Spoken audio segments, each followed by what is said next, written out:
evening, grubs and scrubs. Welcome to my shop and all that. I've genuinely been like excited to get back on this. So if anyone happens to tune in to take a look at what I'm actually doing, uh, you know, I'm taking this comically cheap Amazon build, and the basis of the build are these items here. The rest is just kind of gravy. Put whatever you want on. Goblin toes, dual res boots. I had a hustle in Act 1 and was doing just fine, but I found I could meet the breakpoint with Shale, so, you know, went for a bit of extra safety. Resistances, you know, comically just balked. Like, we got nothing. Stats, you standard, physical, and so you're thinking, how do you clear hell with a 60 damage bow playing entirely on players 3? How do you have completely balk resistances and not be constantly dying? And the answer is effective CC, the power and the beauty of slow. If you stack slow, you can pretty much sacrifice everything else. Because slow means you survive. Slow means you have time. You have time to do whatever you want. For me, time means get open wounds on them and proc the curse, and then they start to die. And the 60 damage bow doesn't matter. Suddenly the 60 damage bow actually hits quite hard. Look, chunking these guys. These guys are pretty tanky. Players 3, in hell, 60 damage bow, and, we're just getting it done. And this guy was a huge help. This guy's a huge help when there aren't lightning minions around, because he just statics everything down. He's absolute Chad. And he's just built for cast rate. I've got some pretty bougie stuff on him, to be honest, like a nice Viper Magi, Shaco. But you can build him with a lore, with a stealth, Ancient's Pledge, Spirit. Super cheap, easy stuff to get. And look at this, Act 3, we're in the jungle, and yeah, no one likes the jungle, right? But the real trick with the jungle is to just play through it. Like, you don't want to, but that's what you have. Like, if you this act is basically, it's meant to be suffering if you try to run through it. Like, the game is actually, I don't know if it was deliberate, but, on the part of the devs, like, if they thought, okay, people might be able to just sort of run through the game, and we're going to make sure they can't do it in this act.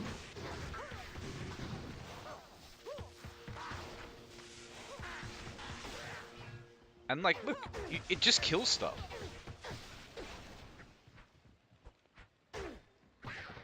Like, freaking 60 damage bow just gets the job done. It's so good. Now, I've got the Pulse Rune, and I can upgrade this bow to, to an elite base. It has 200% ED, so it will actually, Arachnid Lair is not what we want. We want the Spider Caverns, but it was nice to grab a waypoint, and we can pop back, cash in the... Back in Luco Lane, the chief told me,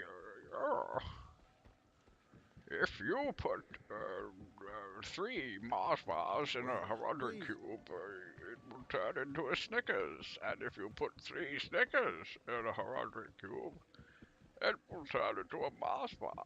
Like, I think I've explained my relationship. Ah, the golden bird of Guile. Hello. From the ashes of Guile. I have mixed for you a potion. A potion. Alright. I shall sample your potion. Beautiful. Oh yeah, that's it. We don't even have 1,000 life, which I'm pretty sure my sorceress had 1,000 life at this point, which is so silly. This character just has nothing going for her. Like, she doesn't have damage. She doesn't have survivability. She doesn't have raw hit points. She doesn't have damage reduction. She barely has resists. Admittedly, I do have 2 sources of lightning absorb, because dodging lightning, like, you can do it, but, like, they're just walking up to the champion. monsters. And that's it. Like, so the reason why DPS, like, so the reason why this playstyle is so valid, right, is like, why do you want damage? Like, obviously, you want to kill things so loot comes out. Yeah, sure. You know, you want to kill things to get EXP. But if we're talking about clearing the game, playing through the acts, like, why do you want damage? You know, when the game can still be dangerous to you, what do you want damage for? You want damage because, you know, damage is how you deactivate threats, if you have enough of it. You know, like, I could just kill these 3 jungle hunters, right? And then just kill those 2 Thorn Hulks, like, before they can get into combat with me if I have good damage, right? You know, the devs obviously are aware of that, you know, so you can't just, you know, you can't just give yourself top tier damage unless you're a caster, which is why casters are so strong. But, you know, okay, so I can't kill them instantly, sure, but I turn them off as a threat. Once everything in this group has just been tagged once, that's it. They can't kill my Valkyrie. This is a minion pack of, you know, frenzied Hulks. They should tear your Valkyrie to bits. Or at the very least be quite threatening to her. And nope, not at all. Completely harmless. I'm playing with one hand. I'm fully reclined. I am absolutely chillax. This is the easiest hell playthrough. It is the safest. Like, this sort of stuff, actually, like, ranged enemies with a fanaticism aura should be scary, and now they're just not scary anymore. Because, you know, we tag them, we slow them, and now we can kind of just sit here and, you know, machine gun them. If the health starts to go down, like, these guys don't seem to care that much about the slow, because they're sped up already by the fanaticism. That's about as dangerous a boss pack as you can get. And we've taken on might archers, fanaticism archers, champion packs of archers while we had amp damage curse on us. Like, all the scariest stuff in this game, you know, extra fast, fanaticism, melee packs with, you know, a group of champions right next to them. All swarming the Valkyrie and all just rendered helpless by the slow and slowly chip down with the CC, with the DOTs, and with the, you know, crush down if necessary with a bit of crushing blow, and then just chip down. Eventually the curse goes off, and they're just powerless.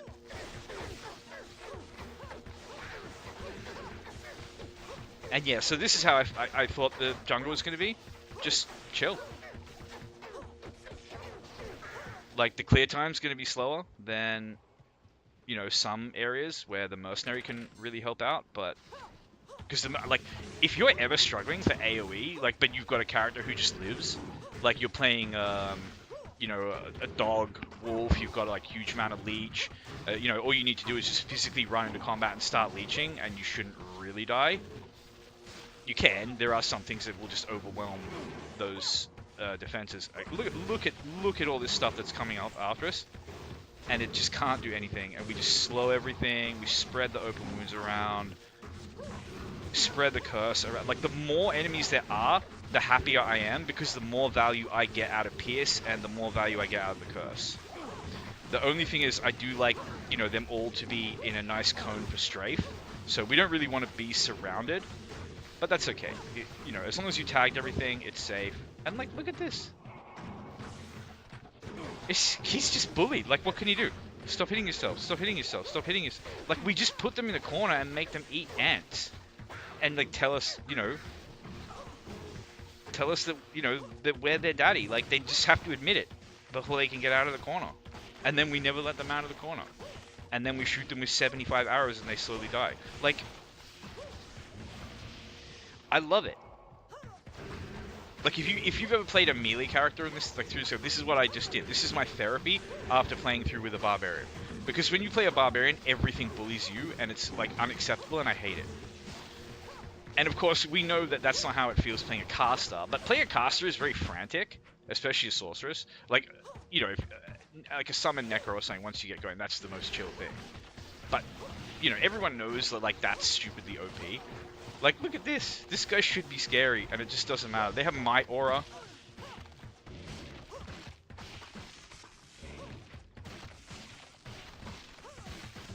And they just... And, like, look, like, he really helps, like, just chunk them a bit when they're not lightning immune. Like, as I said, so if you're playing something like a Maul Druid, or, you know, you've invested in, like, Feral Rage, and, you know, you've got good, like, you know, it's really good Leech and everything else as a Dog Druid, or, you know, you're just playing, like, a really fat Barbarian, you've got, like, you know, you're a fat man, you got a lot of, like, vitality, you got the big battle orders, but, you know, you're like, concentration barb or something, and you're just gonna, like, struggle for, like, AoE damage. Bring one of these guys. Bring one. Like, don't think, oh, look, I'll bring a Might Merc and buff my... No. This guy is actual AoE. Because... Why are you running?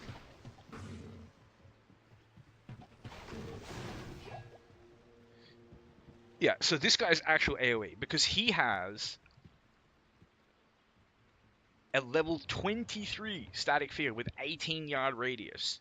And he pops that off, like, every 4th spell. And so that's a huge, just... AoE chunk off the screen basically every couple of seconds. So that's why cast rate is so important for them.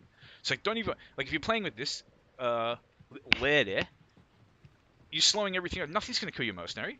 Like you don't need Viper magic. He doesn't need to have any resistances. Just go stealth. You know, whatever cast speed shield you can get your hands on. You're in hell. You can farm a spirit, but you don't need to. You can lidless wall of the eyeless. You know, or just some kind of utility shield, or even just a friggin' shield with a bit of MF. You know, Law is fine. Tarnhelm is fine. Anything that gives 1+ skills, or even better, a circlet with cast rate. Just gamble one. Doesn't even need to have plus skills, because cast rate is more important. Obviously, you want your spirit, main hand, and, you know, stealth is fine. Like, nothing's going to kill your mercenary. They're slowed 75. So think of slow as, like, I'm wearing, like, the ultimate freaking sharp stop, you know, sharp stop Vamp Gaze combo, but even better. You know, because that means you take half damage. Well, this means I take, you know, this essentially reduces their damage by 2/3. But also makes it extremely difficult for them to even apply that damage in the first place. Because, you know, I have so much time to just dodge everything, to reposition, to deal with everything. You know, it's just so calm, it's so chill.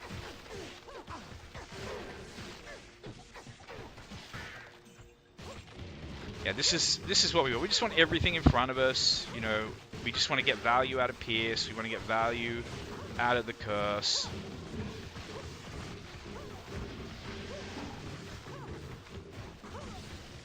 And we just cripple them. You know, they will never get through our front line. You see the things that this Valk has tanked.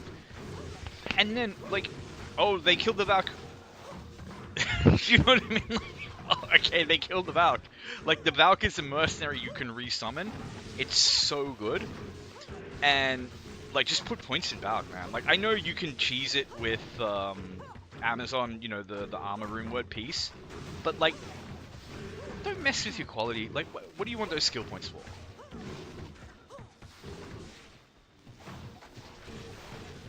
Like, just pump up your Valk. Just... She chunks. She does damage. She gets in there. She doesn't die. You just resummon her. It makes everything so chill. Just having a strong Valk. But with a build like with this, with the 75% slow, like, my Valk has died, like, 3 times. And, you know... The stuff that this Valk tanks is like, you know, my sorceress, the kind of pilot character for this entire account, who's 92 now and has a level 92 mercenary.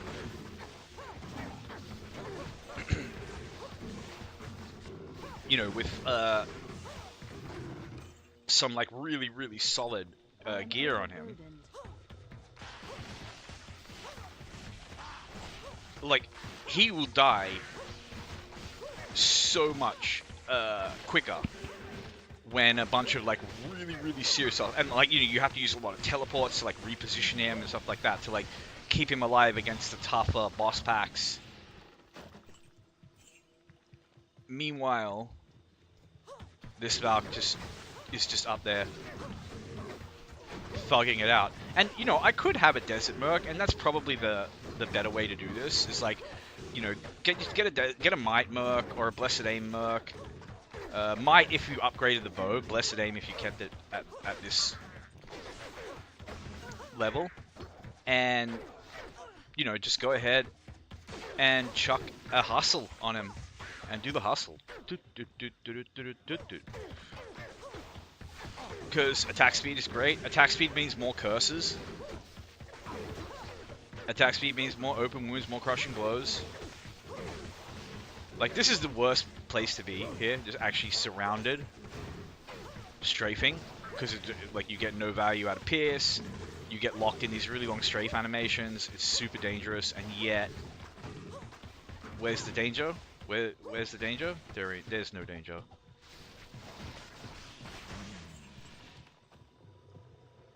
There was something over here, because I was shooting over in this direction. Now let's see if Zark, the terrifying, Zark the fearsome, Zark who has slain many a character, see if he can test the Valk.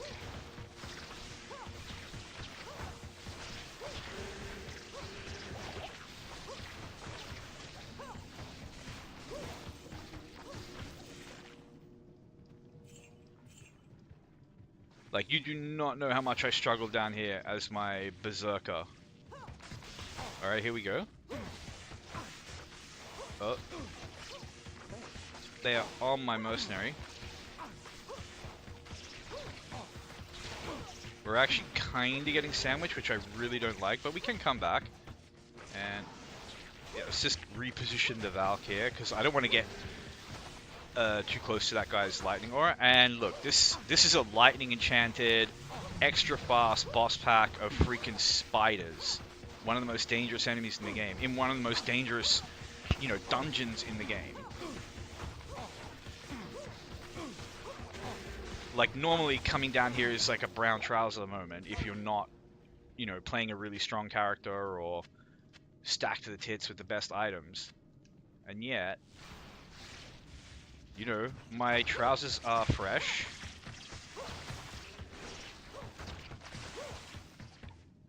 And they just smell of clean trouser. Like, okay, that was actually like a somewhat exciting moment there. I just kind of walked around the corner at that. But here we go. This is Zark and a champion pack. And look, the Valk is getting hurt, but I'm just going to like reposition so I can throw another Valk out. And you just like make sure you don't get make sure she doesn't get like overrun while you're strafing, like while you're in a strafing animation, if you see what I'm saying. So you want to like, when you see her starting to get low, just make sure end the animation, re-summon her, and there you go. And like, she's dying, but she's dying so slowly, she might not even die. Let's see. I'm not going to take the risk because, but this whole boss pack is practically dead. It was the safest thing. And now it doesn't matter. Now there's no way they can even hurt. Like, they're just done. It's literally just Sark.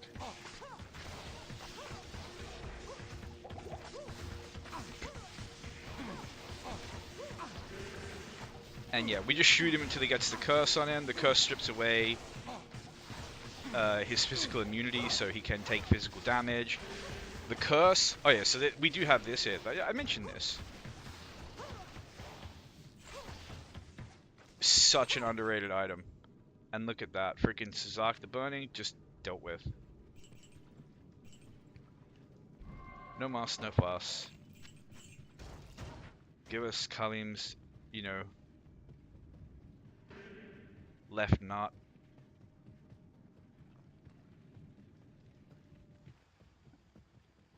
Kalim's taint scrapings. I don't know, whatever bits we gotta collect.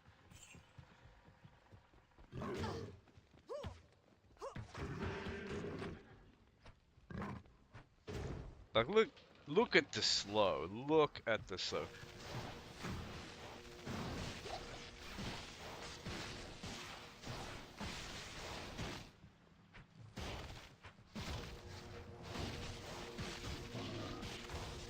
Like, the Valk just kills him, then he can't do anything.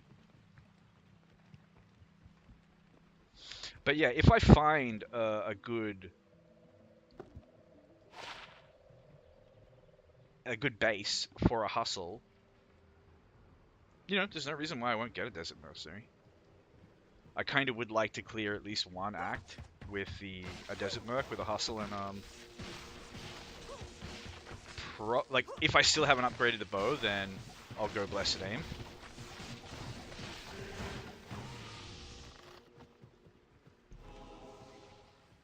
But if I have upgraded, I'll go Might.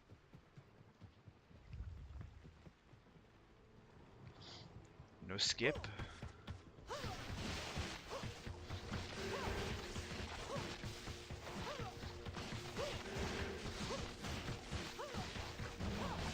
And they're just depressed. They can't do anything. They are overwhelmed with ennui, with existential dread. They've given up. And yeah, they're just gonna have a bit of a lie down. That's all they do nowadays. It's like just lie and sleep. They never get out of bed anymore. I hate the Great Marsh. I hate these guys. That noise! It should be illegal to make that noise. Alright, that was a little bit spicy. I should have thrown some multi-shot at the players, but we're cool now. Yeah, the curse goes up. And then just everything has a really bad time.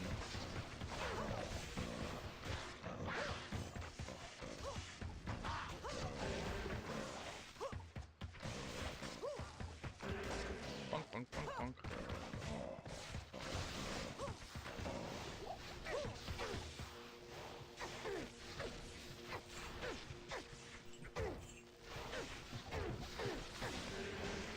Boo.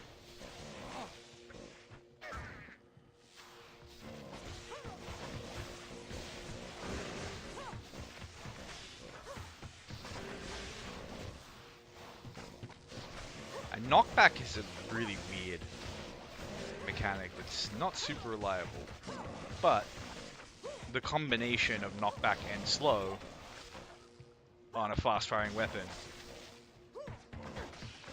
is very, very nice.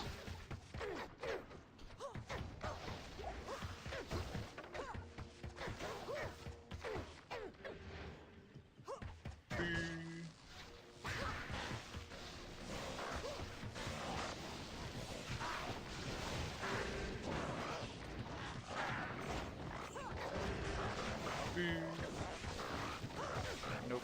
Get out of here.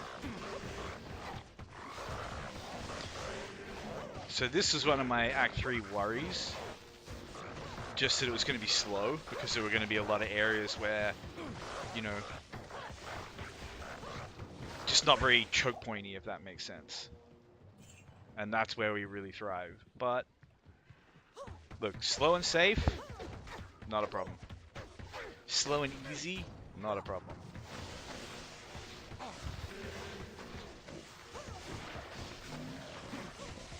You know, it's the frantic grinds that get you in trouble. Because when you start to get desperate, then you start to do crazy stuff. That's when you'll be like, oh, I'll just run through. And then you die.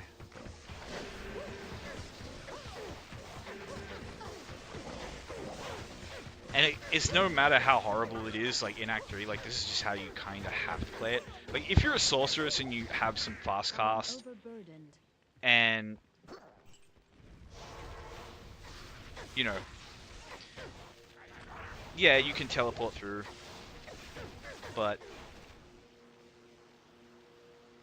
I mean, a barbarian, like a berserker, can kind of just force their way through with Howl.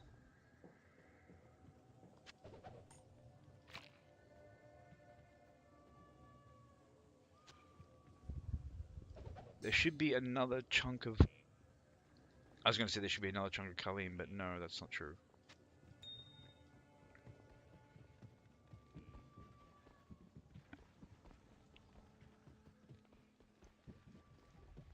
As I told you before. Yes, yes, yes. The good men.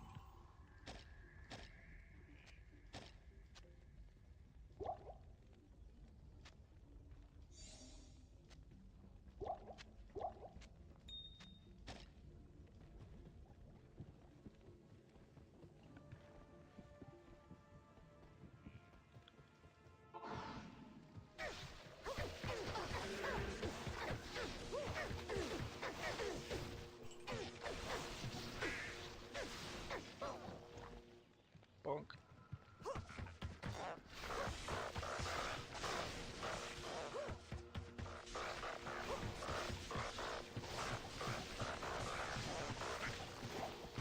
See, it's slow because there's things like I don't want them there, and then like I come up here and there's a boss pack, and like I want to strafe into the boss pack, but I'm gonna be flinging shots down towards them as well. Like, you know, this is why I say like you just have to clear it.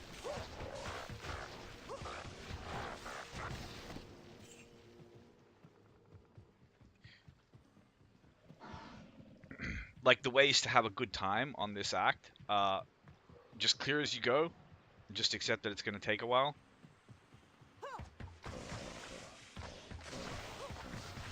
Or, you know, be fast and be confident of your map knowledge.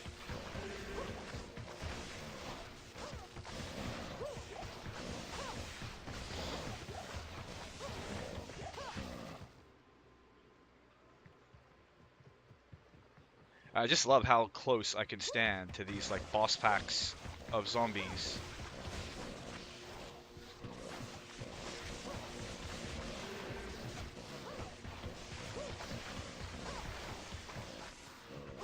And just not be threatened at all.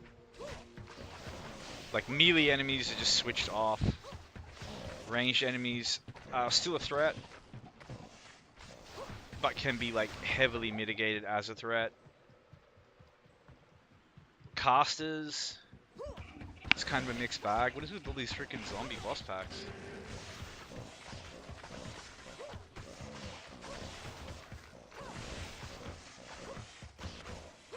Mercenary just needs to pee.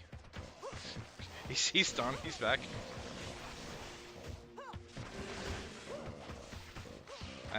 Zombies are tanky with the physical resistance, but there you go.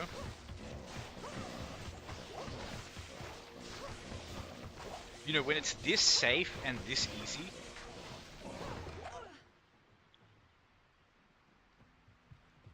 I just don't care how long it takes. If I did upgrade the bow though, I don't even think you would notice like that much until amp damage is on. With the bow like upgraded, then when amp damage and stuff will just melt.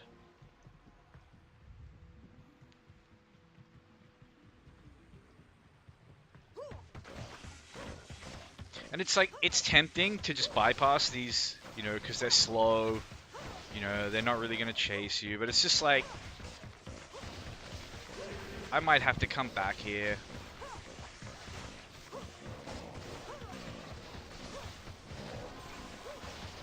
And this is a boss pack. It's players 3, the experience is not negligible.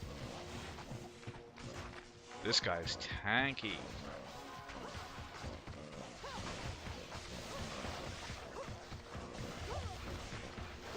Can they not be cursed or something? Oh well, doesn't matter. He dies. And now we've got the old Snotvex. We'll just target him down, get rid of that aura.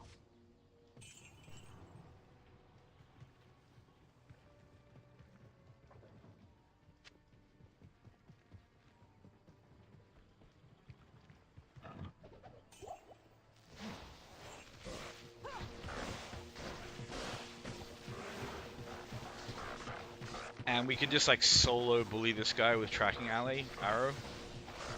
There's nothing he can do about it.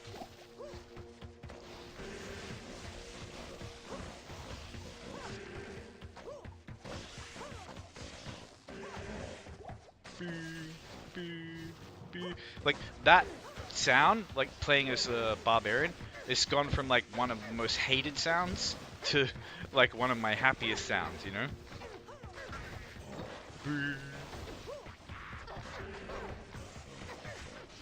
Like when we get a nice mob like this in a choke, it's so much better, so much more satisfying.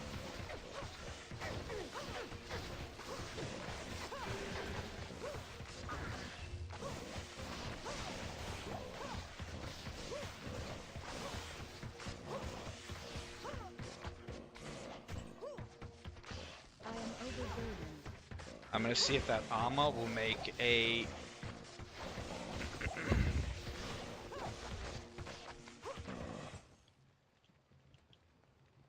useful base for a desert merc.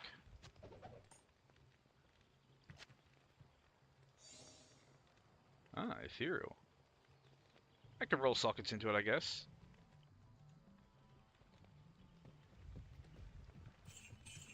But isn't ancient armor just the base quality? Yeah,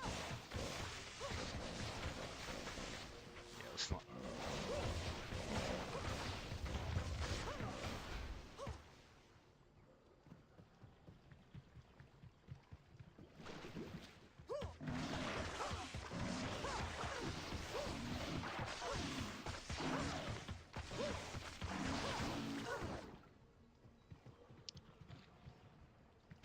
So I could roll sockets into that to make a bulwark.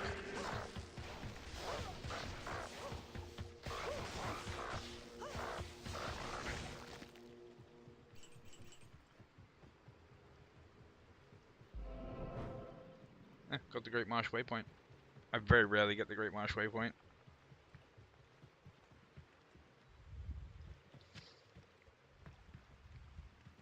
Actually, hold on. Why did I throw away a small charm of Vida? Like, only seeing it on the floor was I like, hold on a minute. Vida is good. Vida is... We like Vida.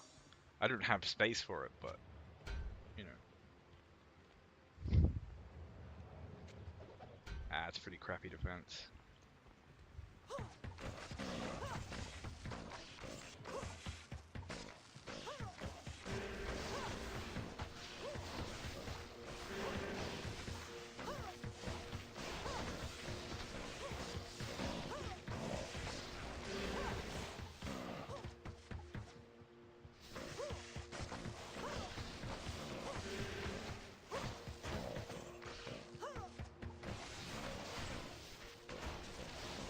Juvie.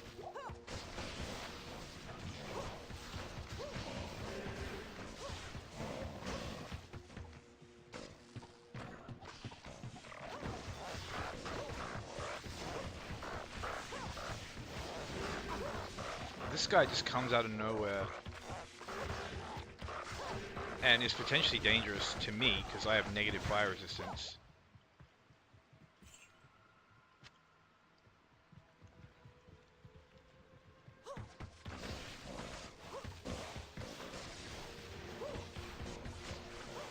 It's like this is when Act 3 is like gets a little bit slow, just like gotta clear these zombies.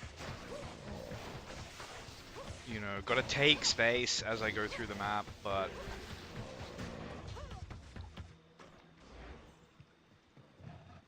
you know, it feels like slow going. Especially when it's like, oh okay, now this little jerk has to jump out.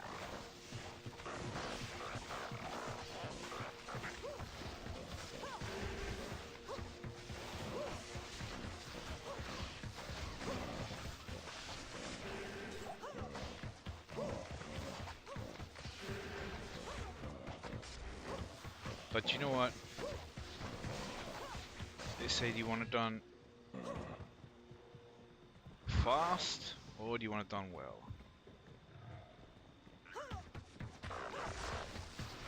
Okay, I would argue doing it fast is doing it well in a game like this, but you know what? Doing it easy is another type of well, and this is easy. Like, the extent to which I'm just chilling compared to when I'm playing a sorceress, and like, you know, sorceress is the most, like, sorceress is often considered the best. I don't necessarily think they're the most powerful, but in like raw combat power.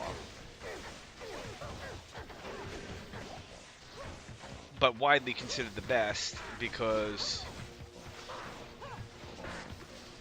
you know, they can just avoid everything they can't deal with easily, and then just crush it, like utterly crush the things that they can deal with easily.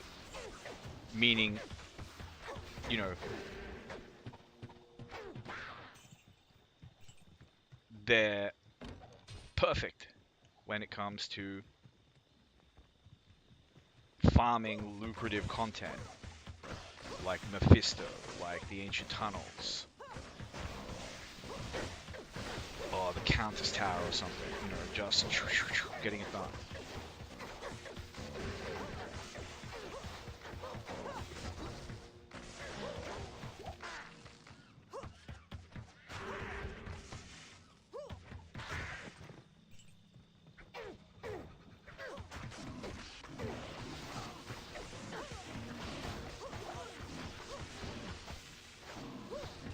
Get out of here.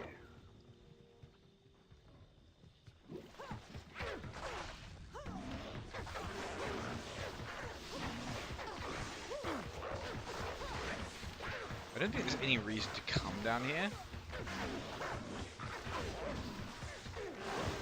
Like, this will just lead to an optional dungeon or a dead end. But it could also lead into the Flare jungle. It's possible for these. Ah, yeah. Oh, look. But, oh, what is this? Is this like a... Okay, no, we got a path through here. So sometimes these paths can be like closed off, and even like the Flare dungeon can be like in, you know, like an inaccessible pocket of the Great Marsh that you can't actually get to from the Flare jungle. Like, it's things like that that make Act 3 like super despised, like particularly among like speedrunners and stuff. Yeah, just switch to strafe when that guy gets close, and he just gets bullied all the way back here. And these guys, like these guys do fire damage, so much fire damage, and I have minus 42 fire resistance, and I just don't care about them. Like, at no point did I even like think about them.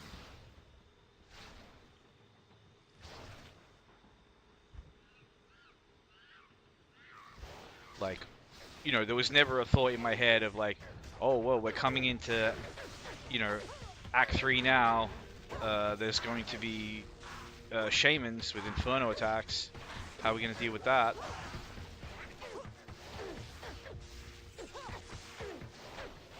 Because the answer to all of that stuff is just slow, kill at range, render harmless, be not afraid.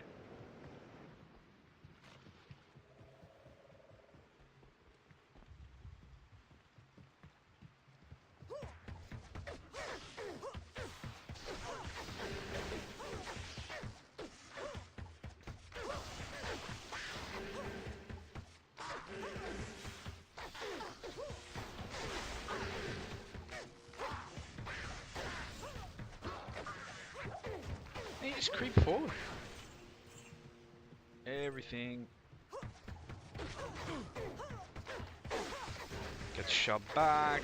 You know, if you really want to play safe, you could throw your Valk around corners. You could summon her into rooms and stuff.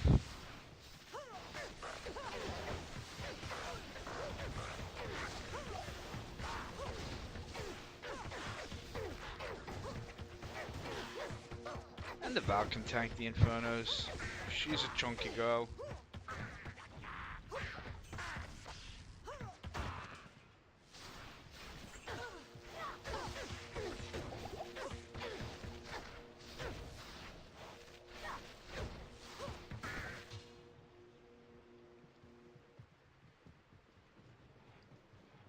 Like, the Valk is just built different for its freaking capacity to tank. Like, if you're a Spearzon, you get absolutely, like, just bullied and wrecked. If you walk into, like, a third of the insanity that a Valk can wade into without caring.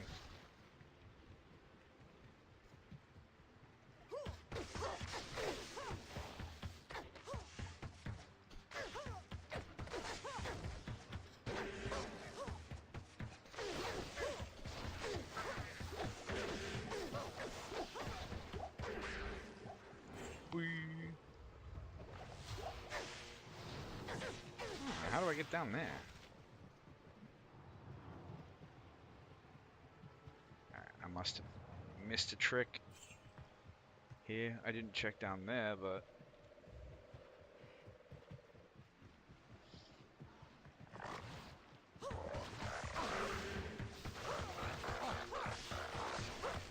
Get out of here, you grubs.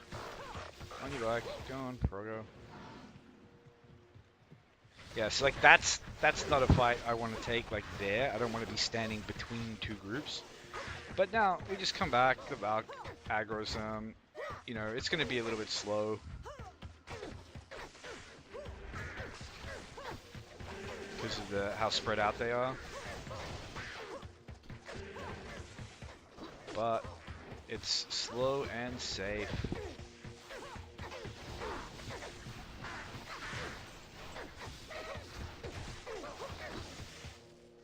Yeah, and I don't want to keep pushing up because the Slayers, the Flayers are spaced so densely in this dungeon that I'll just keep aggroing new groups of them with the auto target and never get a chance to come down here. No? Oh, that was on us.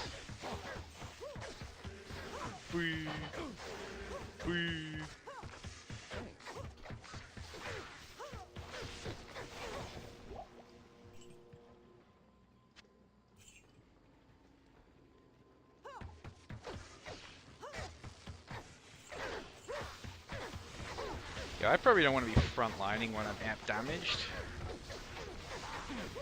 May not be the best policy.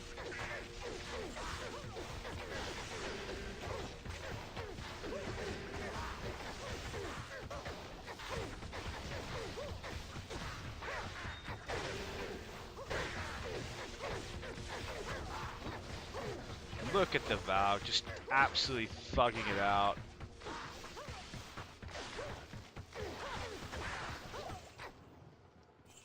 Boss pack after boss pack, just harmless.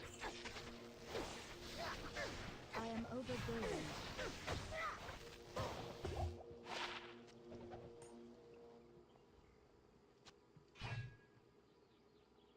Oof, that's a lot of damage.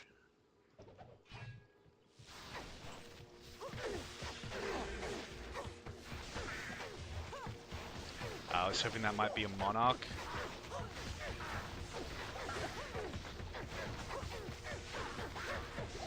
I almost went. Like, if I were to strafe, like be strafing, while something goes to Inferno me, like I am just dead at that point. Because it's like there's no way you can break out of that animation fast enough. Like the Inferno will melt me so fast.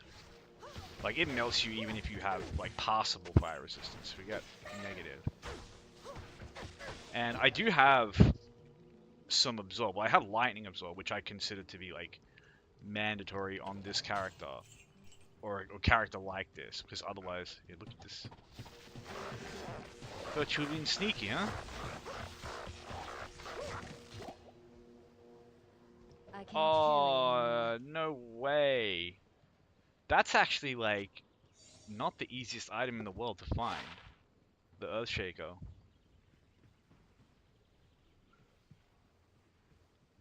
and a pretty decent damage stick at the exceptional level, like with the 30 IAS.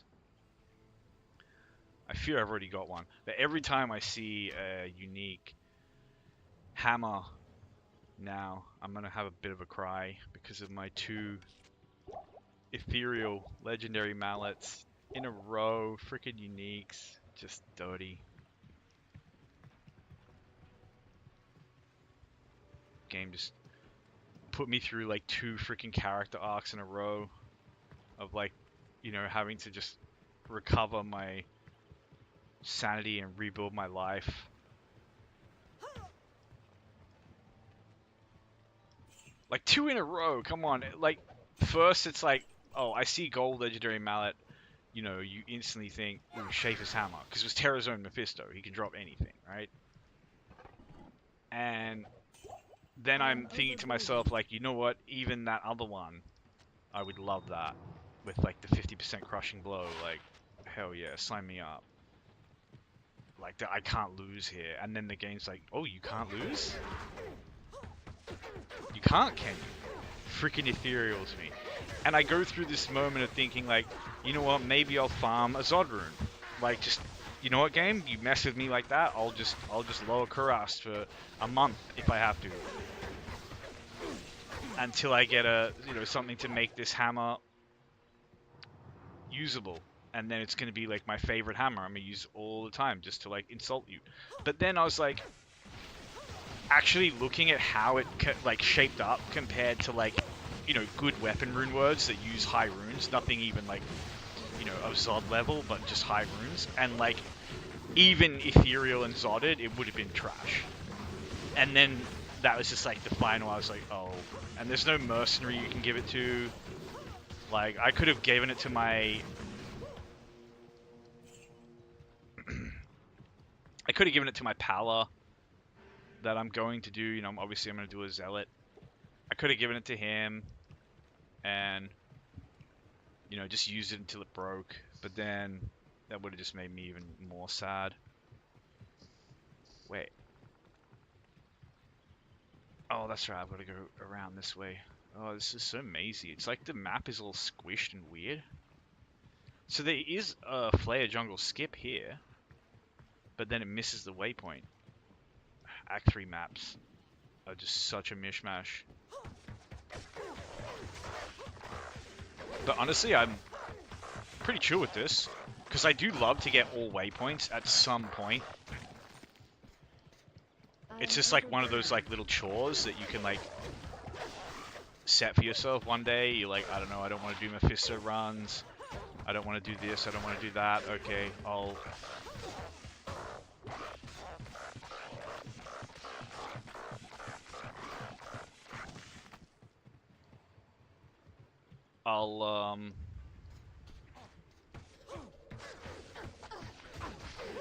ranged enemies, we just want to like tag a whole bunch of them in multi-shot, make this as safe as possible, and then we just kind of go in with strafe and pick them off.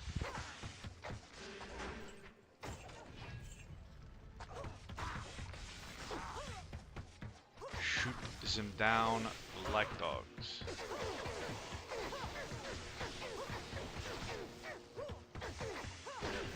So I knew there was an elite around here somewhere.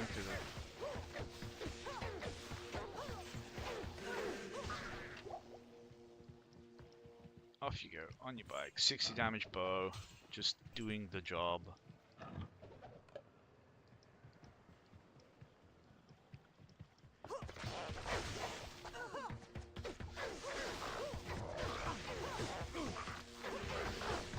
We don't want to be standing on top of the lightning enchanted. Although, honestly, my lightning resistance is probably... Well, I was going to say it's probably good enough. It's nowhere near good enough. It's like 50% if you factor in the absorb.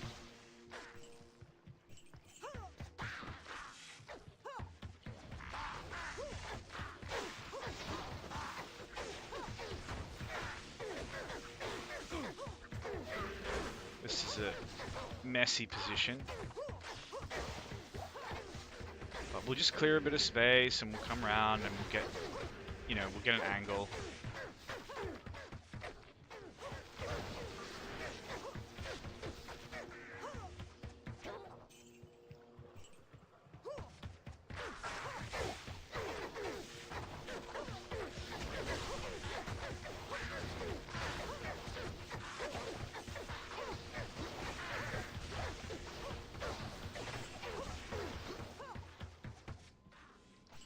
I am overburdened. And, like, we just bank juvies because I never use them, because I almost never take damage. Like, in fairness, you can, sometimes I'll just randomly be in a fight where I'll use 4 or 5 in a row. Like, basically have none in my belt at the end of the fight. But I still end up putting more in my stash than I take out, because this build is so safe.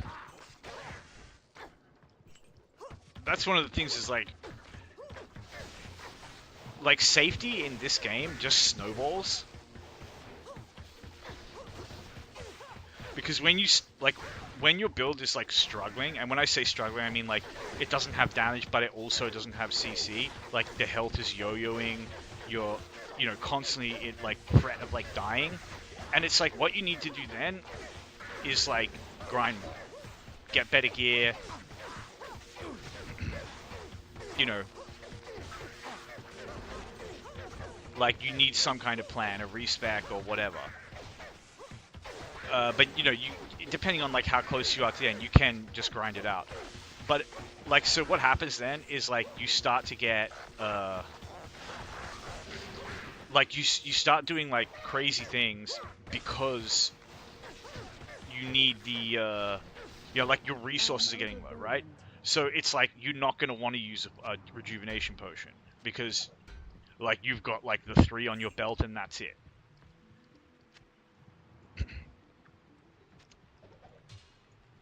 I wonder if it's worth... Like, can't I chuck 3 chip gems in with that and, like, roll it, give it just, like, a random magic prefix? I think I can do that. Because that's what we used to do back in the day to get, you know, kind of like if you were a sword barbarian, like, that was just the most accessible. Like, it was either you used an honor or you used a cube rolled, like, 2-socket cruel sword. It's like cruel colossus sword or something. And, you know, they could even, like, roll quite strong. Like, a cruel sword of quickness is just a strong weapon. That's 300% ED, 40 IAS. There aren't many, even the good uniques in the game, that have damage stats like that. Like, the uniques can have more potent affixes like Crushing Blow and stuff, but that's also situational. It's taken me a long time to get through this jungle, but I just don't mind. Like, it's so comfortable, it's so safe, it's so easy. We are just chilling. And it's weird, when I teleport through the jungle, I feel like, or I howl through, I feel like I'm here for longer. It's weird, because it's like I'm not having a good time. So the time drags. Let's just get our freaking Amazon in there, because she does damage. Amazon, Valk. Because she can chunk stuff, especially if they're cursed. And hopefully the Flare Dungeon is in here. No, this is one of the scariest places in the game, as is the Spider Cavern, but we just absolutely clowned on the Spider Cavern. Didn't have to take... we did have to take it a little bit seriously, positionally speaking, like how we approached it. But, you know, just taking it a little bit seriously, slowing it down a little bit. I don't mind in a...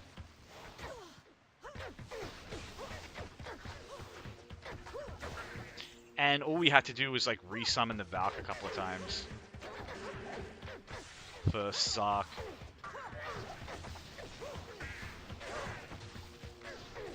You know, Sark can be just impassable for some characters. Like, you just kite him away, run back, grab the chunk of Kalim. Alright, the Gid bin. So here's the flare dungeon, but where's the Gid bin? It should be in here, shouldn't it? Although it's not necessarily. Ah, there we go. That looks very Gid bin adjacent. Let me get some arrows. We shall Gid bin it up. This magic ring does me no good. Greetings. Bro, the magic ring almost never does anyone any good.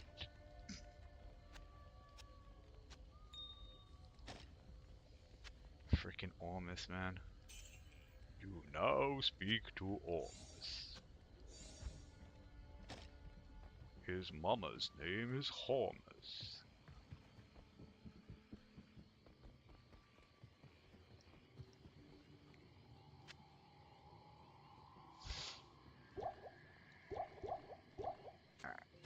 Yeah. Just need some space. Space. Give me space.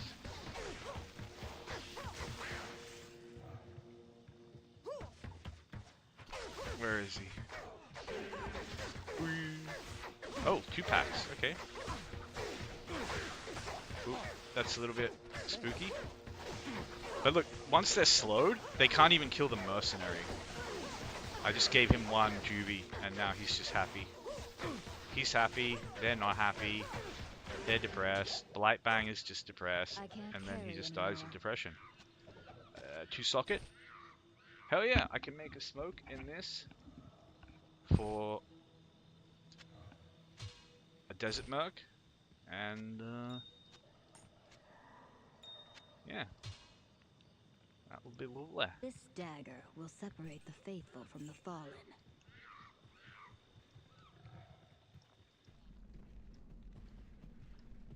That voice really reminds me of someone, but I can't think who.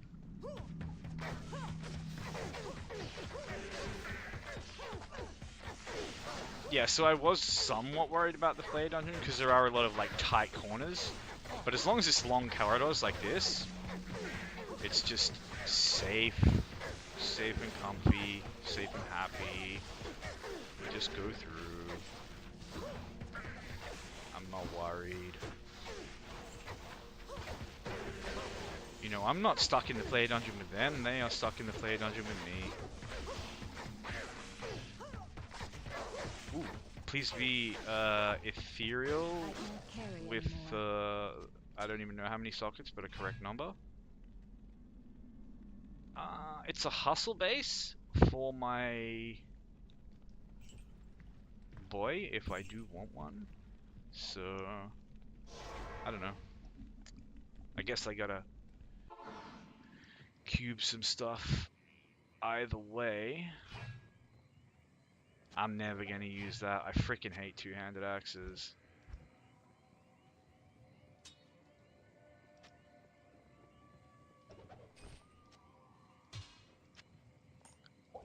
Charm of Vida, always nice, always welcome. And yeah, so this I wanted to see if I can roll with 3 chip gems. 1, 2, 3? No, okay. So I'll just chuck it away. I must be...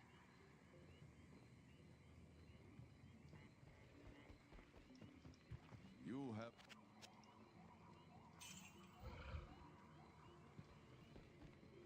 having a moment, just completely forgetting how that whole recipe works.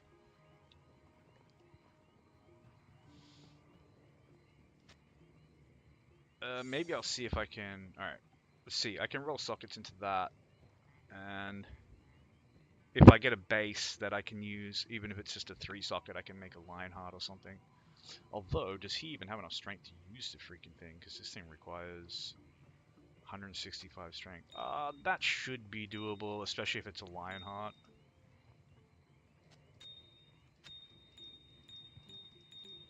Alright. Add sockets. Tal, Fal, Topaz. Man, I hate losing a Topaz, but it is what it is. Fal and... Wow. I should have some towels here, yeah.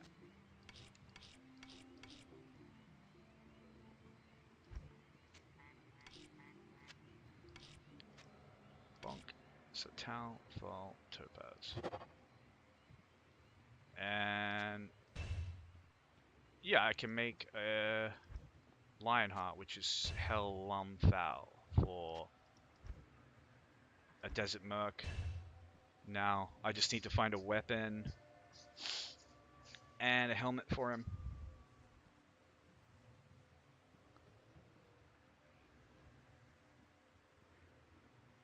Or, I mean, I could make a hustle in Highland Blade and give it to a Barbarian Mercenary, but we'll see. Like, having the fact that you can build mercenaries as well, like, this game is so good. Like,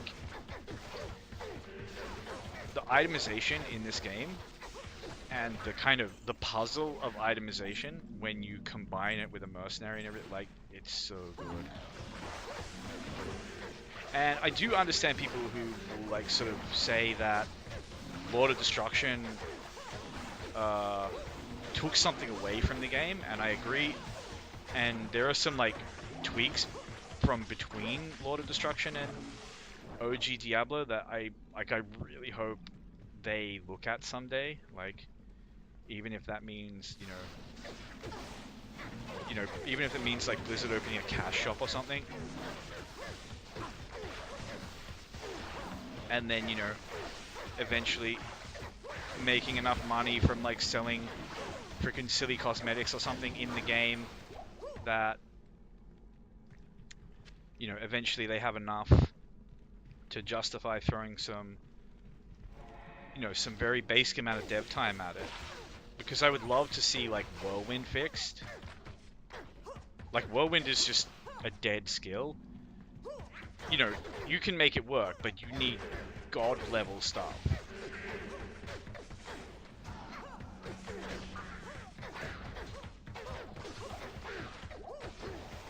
Oh, game.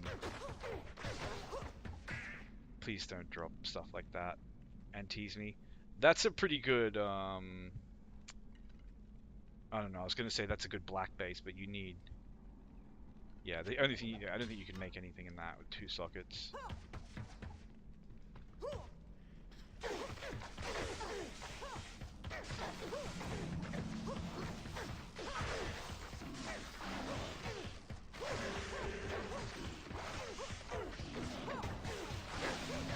Like, people scamper through the Flare Dungeon like rats.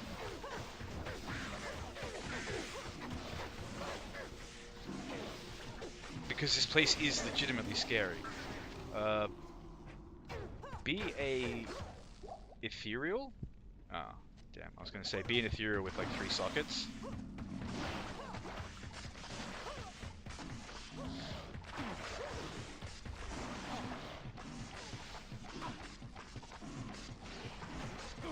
Get stun locked. Get out of here.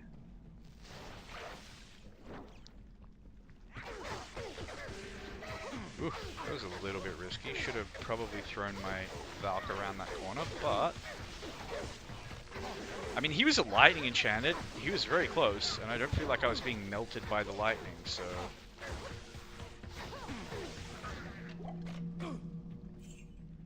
Another Highland Blade. Lots of elite bases dropping. I just need a helm. Just something to make a bulwark. I mean, I guess I could just give the Merc the Shaker from this guy. It's not like... He won't have any leech then, but it's fine. You shouldn't really need it. Like, look at these poor things. They can't do anything. And when like, stacking up in the doorway like that, they're just playing my game. Like, they're just giving me so much spare damage. They're giving me so much value out of, like, Pierce, out of the Curse. And then I love like how they all kind of just start crumpling at the same time because so much of the damage is open wounds.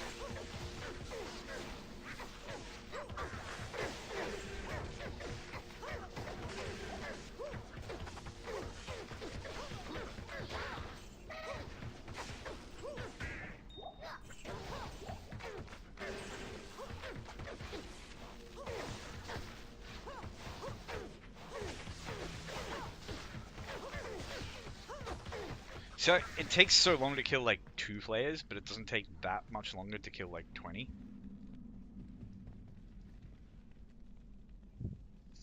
As long as they are stacked up.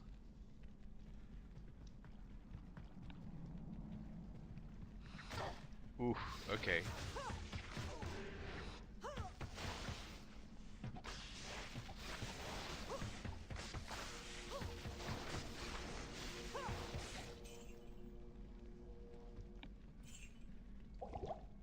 Dolls are scary, no matter your build.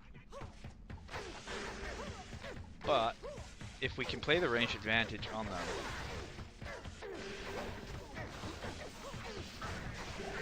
yeah, and just do it like this, just choke them up,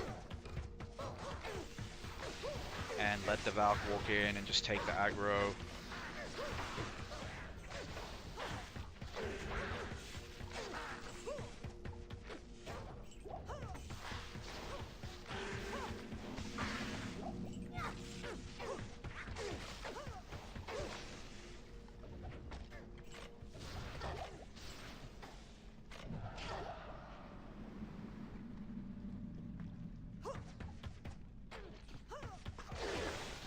Yeah, see, Blessed Aim would be nice, and the attack rating for Fanaticism would be nice, just to hit more.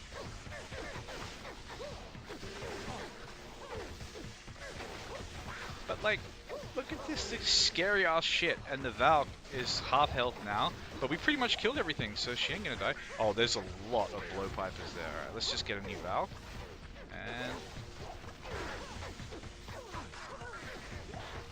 safe. Comfortable, happy, prosperous, healthy, good looking, successful, funny.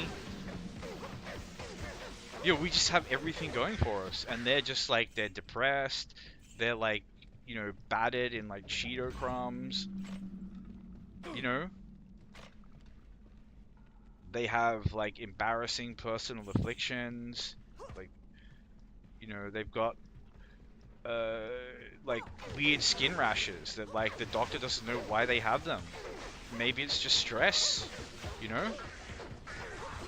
They're just depressed. Their lives are just absolute shambles. Look at them.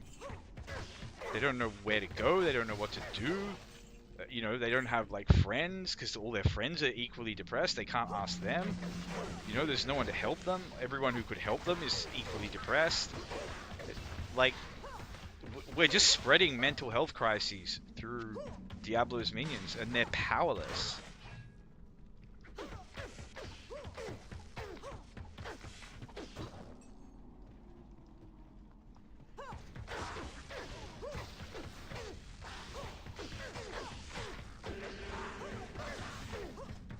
Look at this. They're not getting enough water. You know, their brains are like shrinking because it's just so much cortisol for so long. You know, they really need to just like spend a week at a beach, like, you know, drinking ashwagandha tea or something.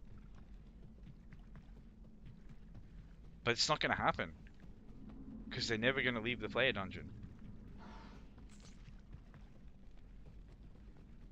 And they wouldn't let themselves leave either, because deep down, like, it's because they just don't like themselves. They're not comfortable with themselves.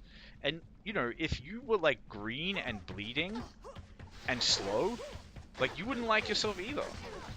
Like, look, why would you like yourself? If, you just, look, you're trying to do your job, and someone just comes and just bullies you with a million arrows.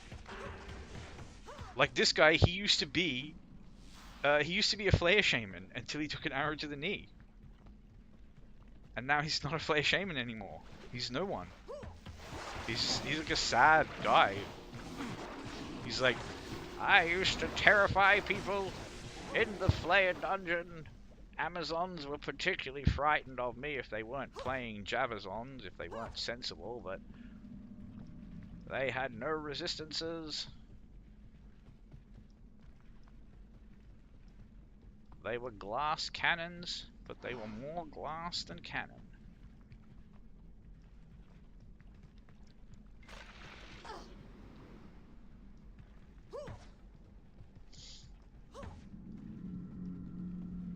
The freaking poison. And look at this. I actually have, like, okay poison resist, and it just... You can just get fucked. It's doing, like, 40 damage a second. This magic ring does me no good. Oh, you tit. If that had been mana, I would have put that on instantly. That would have been so nice, because the poison is thematic, and, you know, lightning fire is enough. But you had to be a shit, didn't you, Almas? You just had to be a shit. This magic ring does me no good. This magic ring does no one no good. Oh, this thing requires you... I was going to say level 57. That's not a problem. Alright, so I'm still looking for an exceptional, an elite base, spear or polearm, something I can get 3 sockets in and cook up a hustle.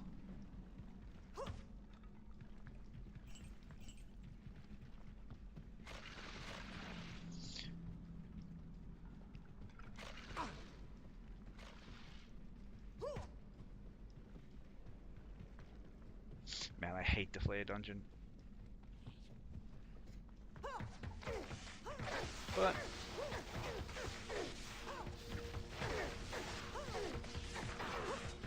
do I look worried? Oh, that was that guy. I think it was the guy who ran away. He got the arrow to the knee. He came over here to cry about it.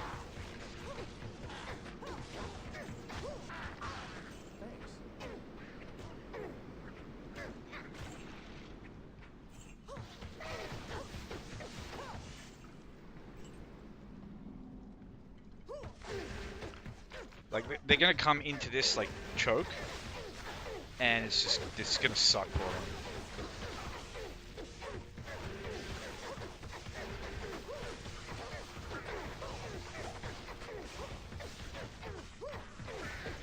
Yep. And they are just absolutely bullied. The Witch Doctor, scary, super unique, is just rendered completely harmless, completely irrelevant, bullied into a corner, and I can't carry anymore. drops me a rare coronet, which is potentially very nice. What do we got here? Tempting for the run walk and the mana leech, but just not quite there, is it?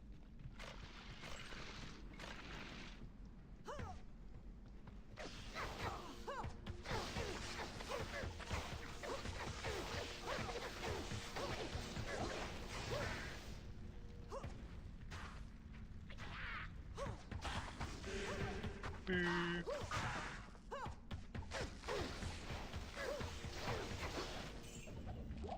And yeah, just slowing it down a little bit while I've got the curse on. I don't want to go like,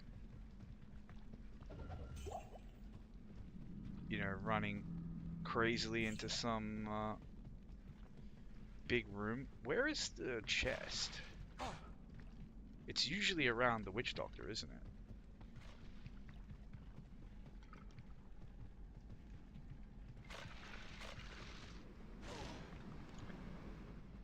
Alright, game, I feel like I've been through this entire dungeon. And...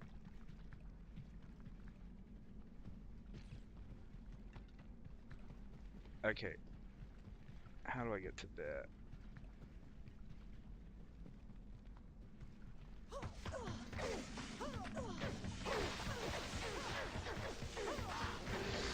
Yeah, we'll deal with these chumps while we're...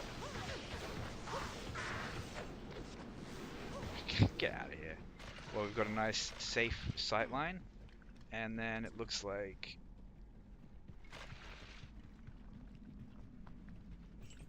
yeah, it looks like it's around this way. Man, I'm so bad at navigating this area, but, like, who cares? Look, I can read a tutorial or something, you know, remind myself of the tricks. A lot of it will just, like, come back to me instantly if I do, you know, start to read about it.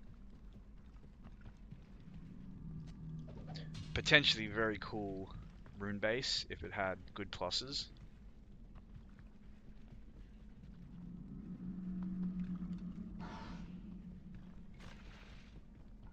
Alright. Hold on, don't I have the flare dungeon waypoint? But if I do, it's like right at the freaking entrance. Get that out of my sight. But still, might be better to just waypoint back and run.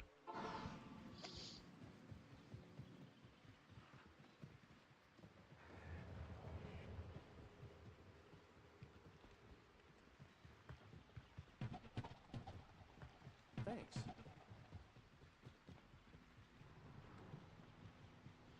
I don't know why I gave my merc a juvie when I'm about to run past the well and could have just healed him up there, but it is what it is.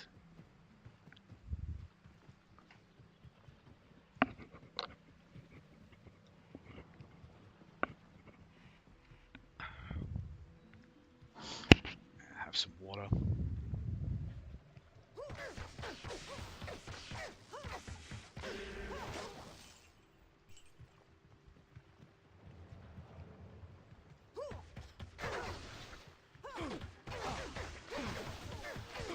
Our Valk is playing silly buggers. Thinks it's Bush Week. You could be forgiven for thinking that in Act 3.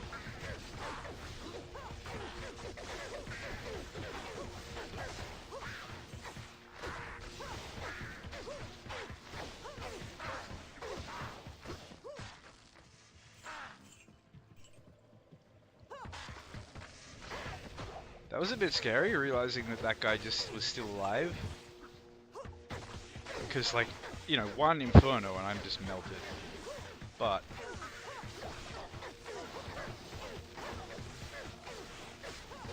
look at this. Everything's fine. Everything's happy. Like, look at... Does he look like he's having a good time? Do you get... Like, if you just one-shot everything with Wind Force, is it this satisfying? I don't think so.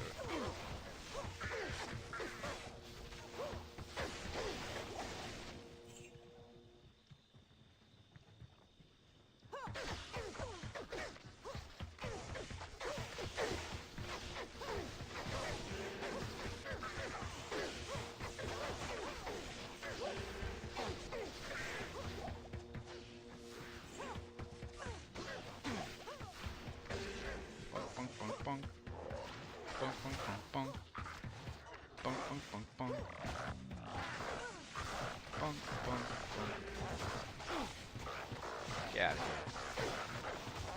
On your frog bike.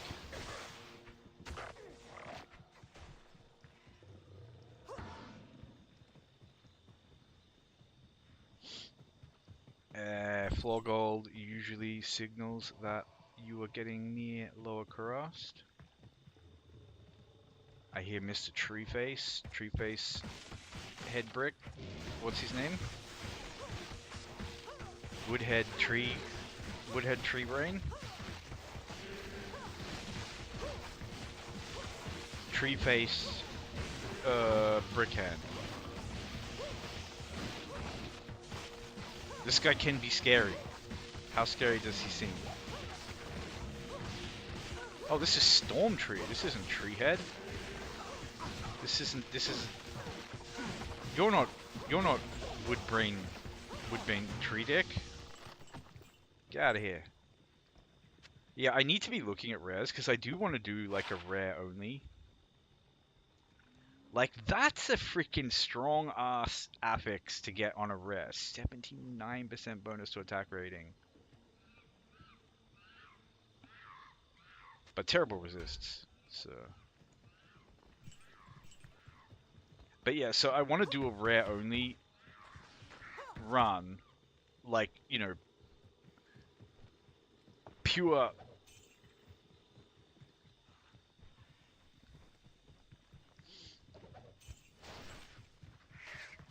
Yeah, so I don't want to just like run through this area, but I kind of want to just run through this area. Like, I want to get to Travancore, but I also don't want to end up in places like positions like this where I'm like surrounded and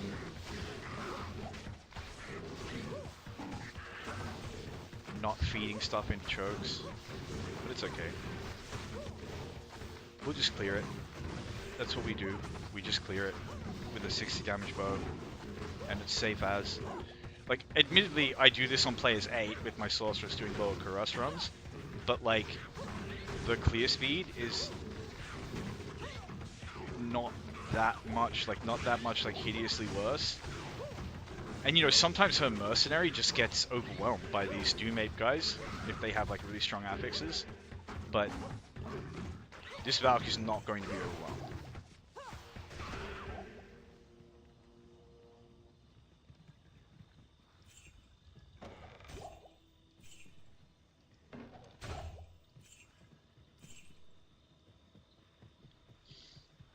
Always a laugh to pop those super chests. Even though we're not on players 8, but I'm so impressed by this freaking 60 damage bow. Like, so much of this is the bleed.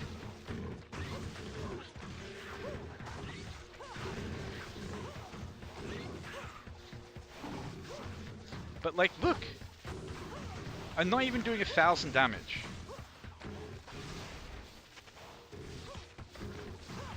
It's like 400 to 700, and yet it just, as soon as the curse goes on, the like weak ass looking damage is suddenly like not that terrible, and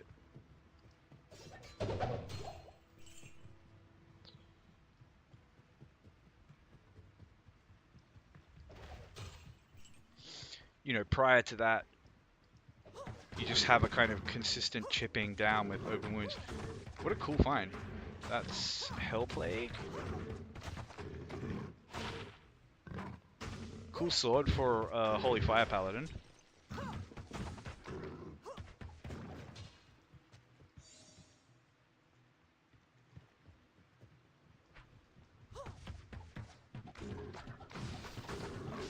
Why are you running?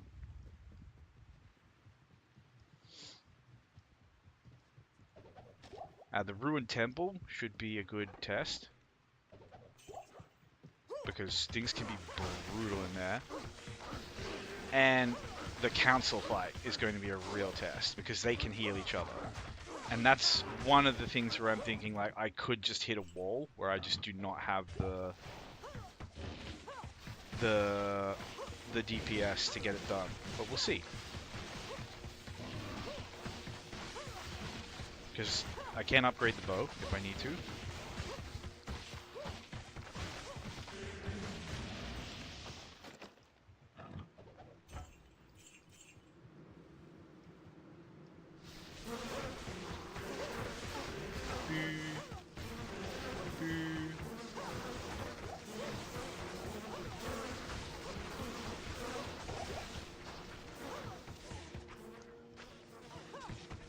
Why are you running?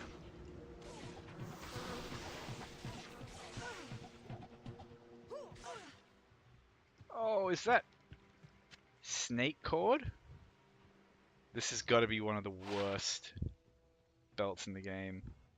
And look, at level 12 poison damage is, you know, like, replenish life, save you some, like, it's not, you know what I'm saying? But like, it's, Yes.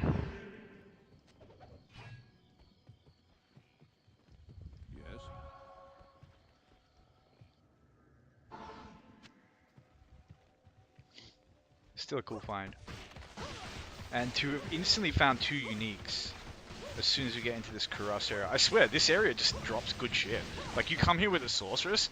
Like, I did a lot of leveling with my sorceress, like, while popping chests in lower Kuras. But just killing the minion packs, especially the birds, because they go down really fast and you get good EXP for them, and they're super safe to kill. But, like, I've found some really nice items doing lower Kuras. Like, unique amulets, unique rings. Sometimes they come out of, like, you know,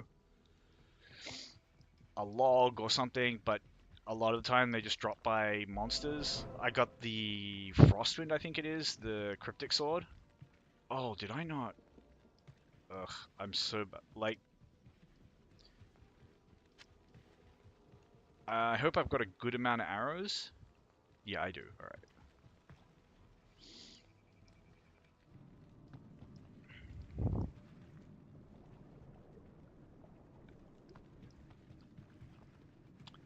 I hate the sewers map as well. I always get lost down here. And I just often end up kind of exploring the whole thing.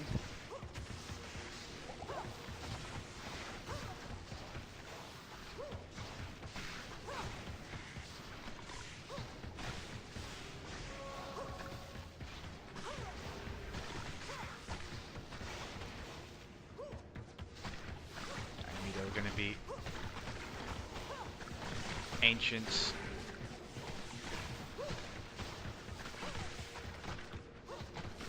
And skeletons.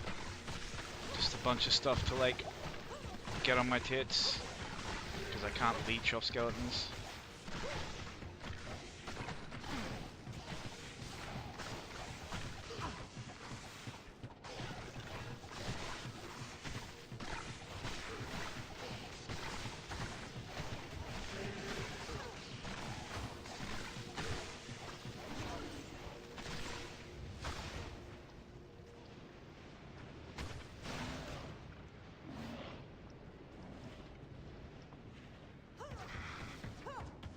Honestly, I'm pretty content just kind of ignoring them. They take way too long to chunk through.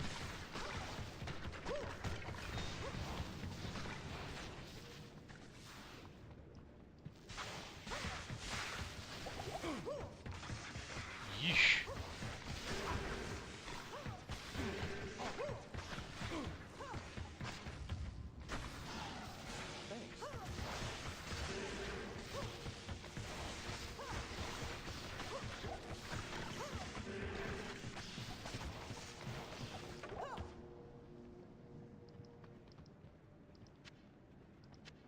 It's like things can like instantly get dangerous with stuff like that. And I have to remember I do need to kill things here because I need the I need a town portal spell to drop basically.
And this is what tends to happen,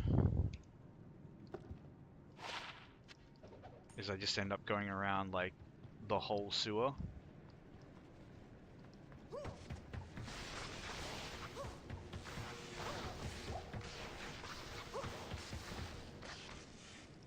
But in fairness, I am looking for like these skull piles and things like that because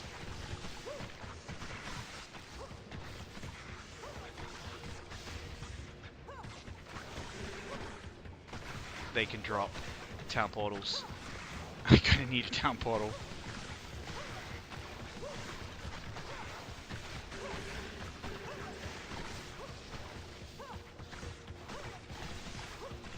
Like if I have to just go to the exit, go back up to the waypoint, I will, I can, if I run out of arrows or something, but...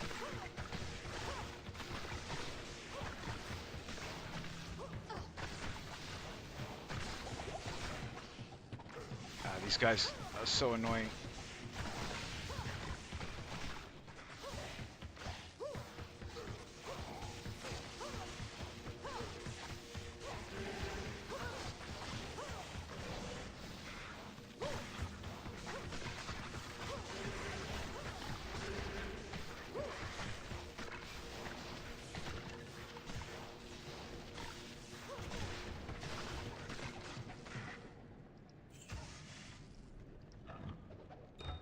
Town portal, please? No?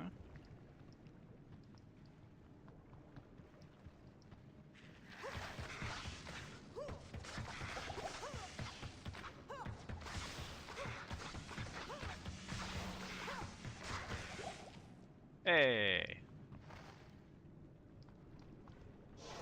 I wasn't worried. Hello.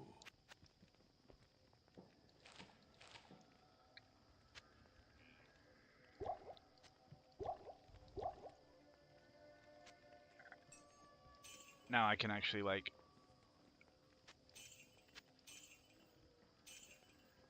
Yeah, whatever.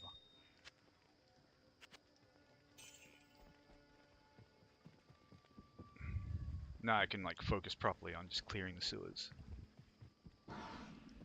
Good day.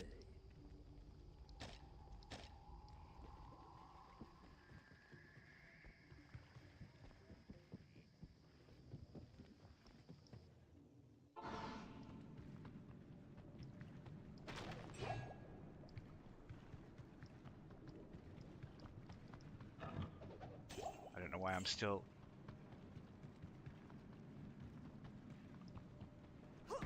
Ah, not bad luck. Yeah, when you can start an engagement that far away, I am not scared in the slightest by what affixes they have, because they're never going to get near me. Like, this guy is a scary, super unique. Under normal circumstances. And we just come down, we just... completely controlled, helpless, CC'd, depressed,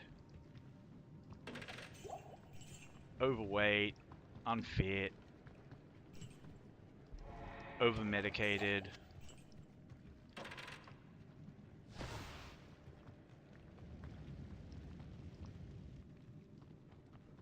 Iron deficient.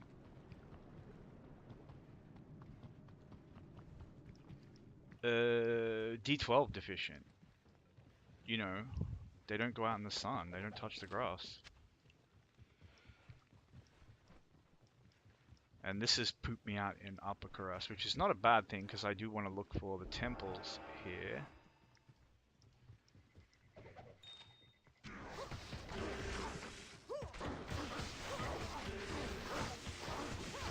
I had minus 2% cold resistance, so I do not want to be walking into blizzards. Oof, this is a lot of stuff. Alright, let's just spray some multi-shot around, and then we just get into our happy place, strafe away. And these guys are all cursed, they're all going down. They're slowly hobbling towards the Valk.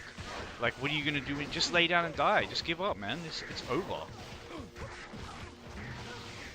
Like, look at this. Look at this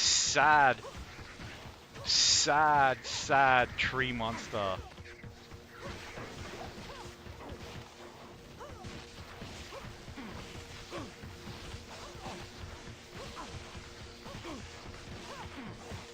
Like, he's tanky as hell, but it ain't helping him.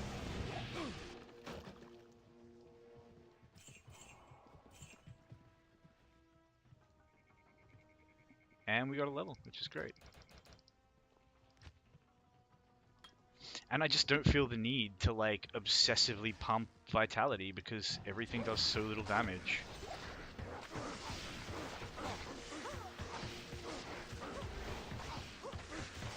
Again, we just spray some multi-shot around.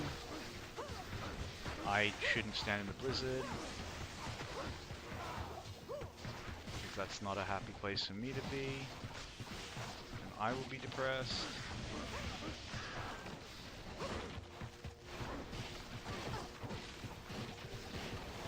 On your bike, Cantor. I did get blizzarded. It didn't even hurt that much. That means nothing though. Damage is very RNG in this game. You can think like, oh, that didn't hurt, and then the next one just Can Shadow Realms you instantly.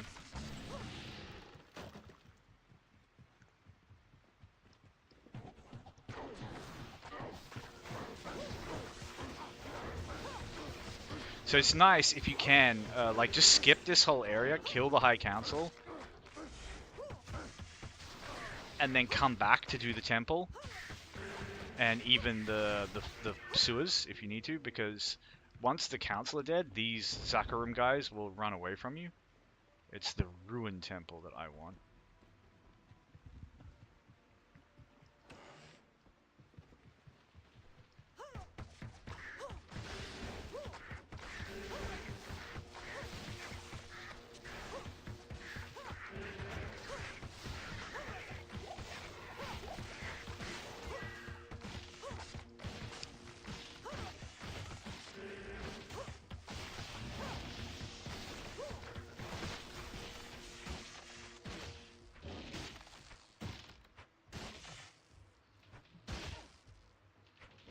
I think the Valk just slowly chunking them down.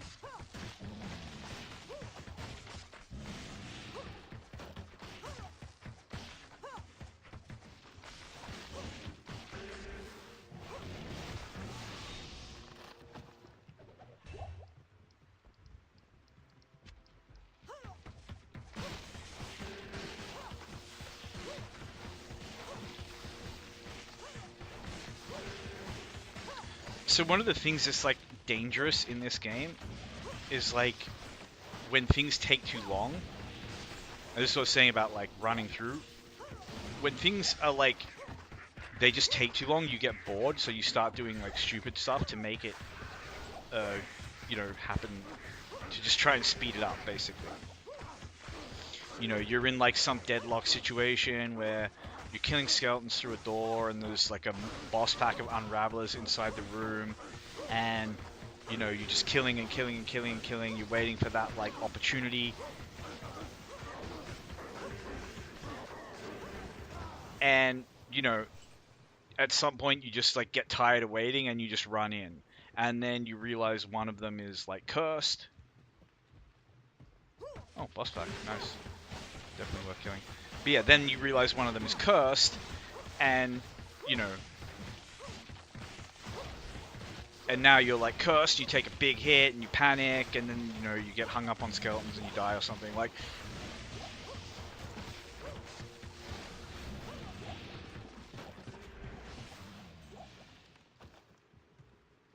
always nice to see some color, even if it is just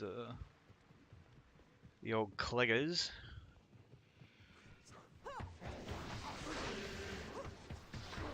Like, Clegg's set with the sword. You can easily finish the game with that. Like, you can finish, you know, normal. I mean, you could probably kill Baal on Hell with it because it has Crushing Blow, but I wouldn't want to.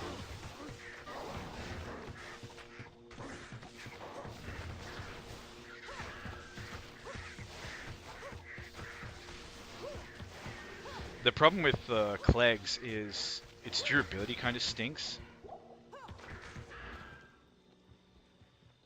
Oh, no temple here. Annoying. But yeah, its durability stinks. So if you're playing with like a Zealot,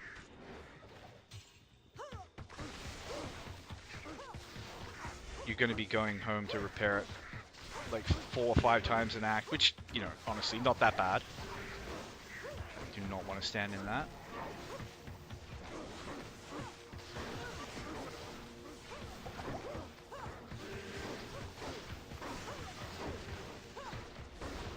And the Blizzard did a decent amount of damage there. The main danger is it like donking you into hit recovery like that.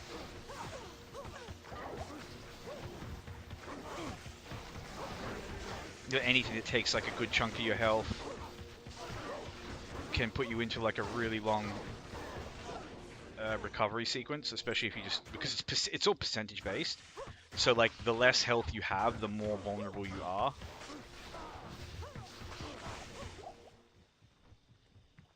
I have a funny feeling that's why druids have such terrible recovery frames, like innate. There's a lot of those canters around, which means a lot of blizzards, so we just want to kind of dance around, be safe. But yeah, I have a funny feeling that that's calculated based on the idea that, like, you know, imagine if the druid had like even decent recovery frames, but now it's like you're playing a bear druid with like, you know, 4K life, and it would basically be at the point where, like, you know, pretty much nothing can deal enough damage to even put you in recovery.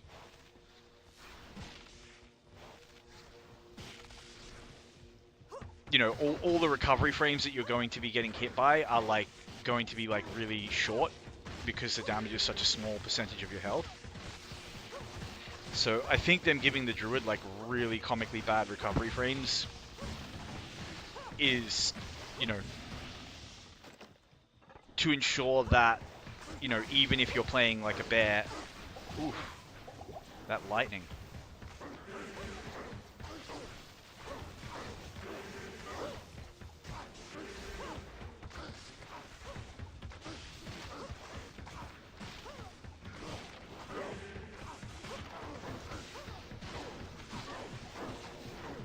But now I just like keep them tagged with slow, and I just don't have that much to be afraid of, especially now that they're very clearly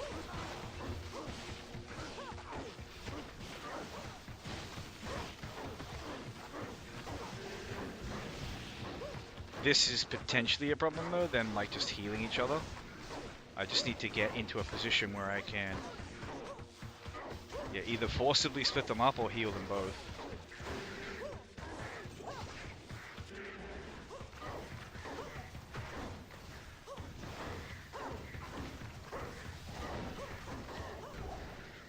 Get out of here. And it takes a little while sometimes, especially when the enemy can heal each other, but I wish Prevent Monster Heal actually prevented that. And I understand it would be way too, like, I want to say, like, oh, it'd be way too overpowered. But, like, A, it's a PvE game. There's no such thing as way too overpowered. It's a PvE game with Mosaic.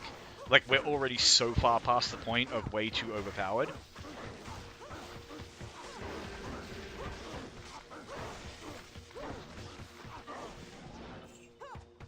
But, like, you know, Prevent Monster Heal is kind of a worthless affix when, like, Poison and I'm pretty sure Open Wounds both do the same thing.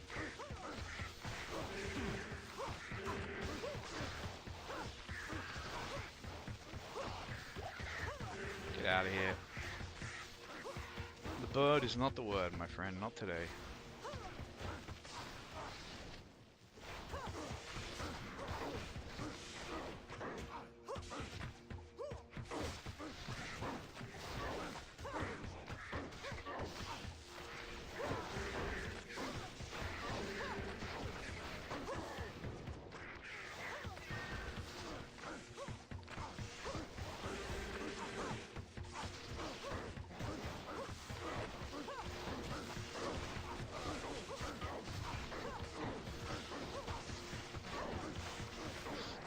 And we're just chilling. We're just going through. We're just clearing it. And it's mind-blowing to me how comfortable this is. Like, this... I will upgrade the bow. But, like, in future, if I want to play a Boazon through hell and just have a good time, this is how I play it. Like, you know, even if I end up bringing an Eagle Horn or something, I'm still bringing all the other slow.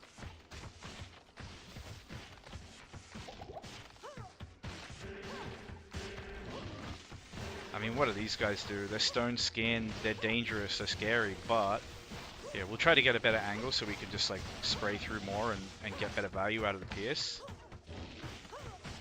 Kind of line them up.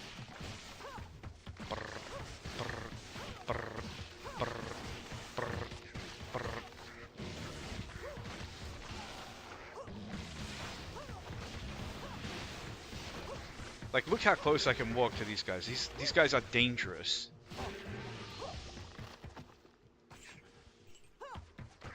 They killed my Valk.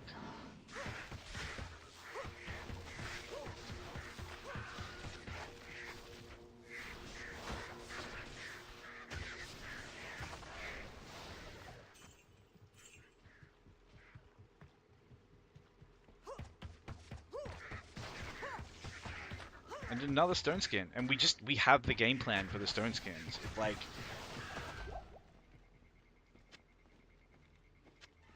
You know, you just clear them. And it's not the fastest thing in the world, and it's not the prettiest thing in the world. You know, but it works. It's utterly reliable. It's not like...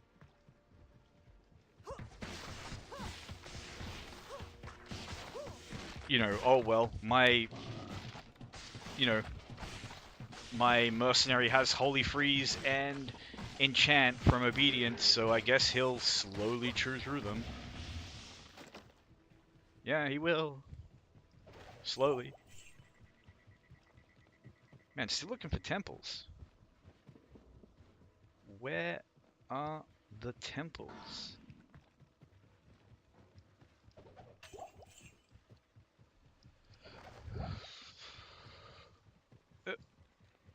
I'll take a waypoint.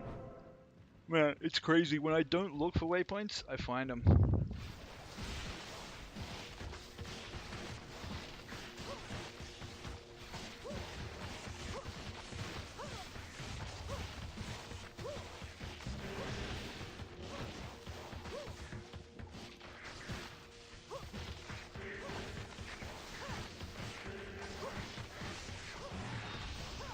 Ah, rare circlet. Beautiful find. And a chip gem.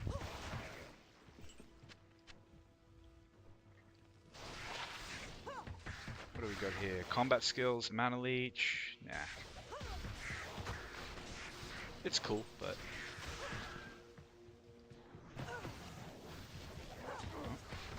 Watch those blizzards.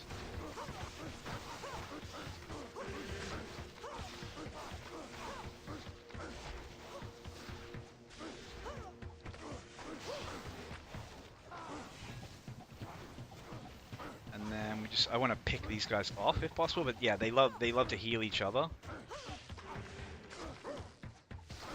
That's fine. We just clear it slow.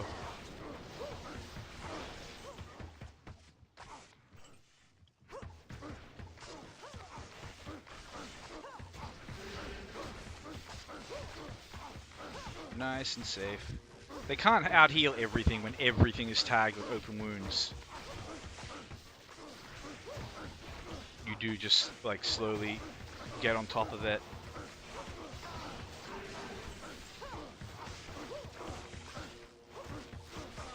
And you just grind them down.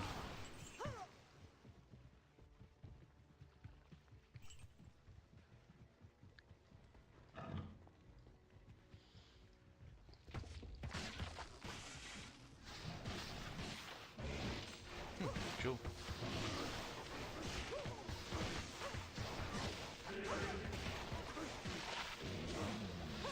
Not terrible, considering you can chuck it in a weapon, but...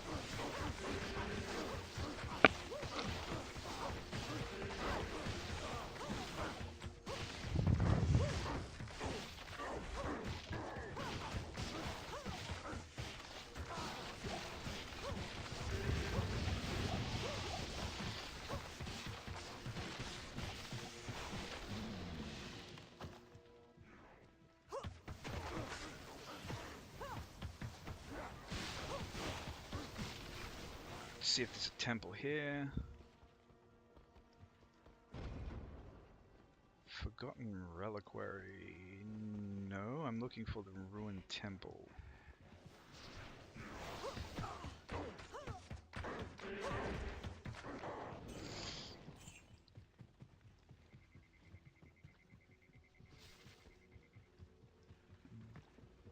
But if the ruined temple isn't I've been up there. There's no temple in there. It could be on the causeway, or it could be back in the Kuras Bazaar. It's usually not in my experience, but it's fine. We'll get the Travancore waypoint at least. Yeah, that blizzard is super dangerous. When it gets really dangerous is when there's a whole bunch of them and they're all casting it. And you end up with like a bunch of them like overlapping.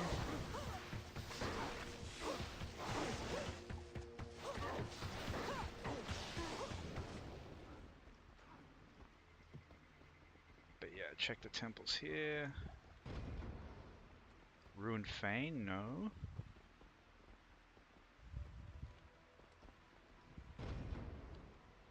Disused Reliquary, no.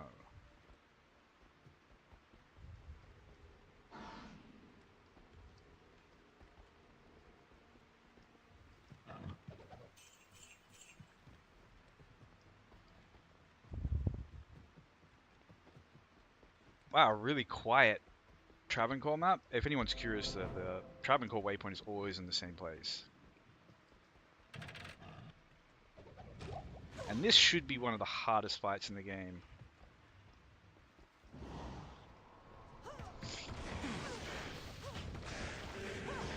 So we want to play it safe, clear out everything around the temple. We want space to kite the council, but we kite them back towards the waypoint. So as long as we have like a clear lane going that way, it's cool. The only other thing is, like, if you're really worried about the curse, what you can do is, like, there'll always be a well in Travancore, so you find the well, and then you play around the well.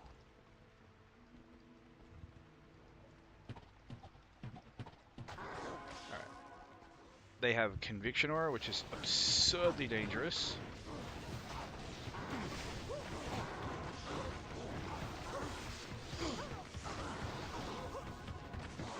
Well, they just melted my Valk.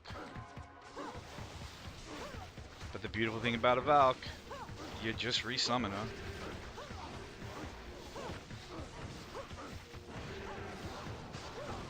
Oh, I was gonna say, she's catching another whooping there. But we're chunking down Ismail.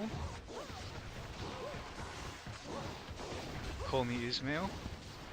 Call you dead.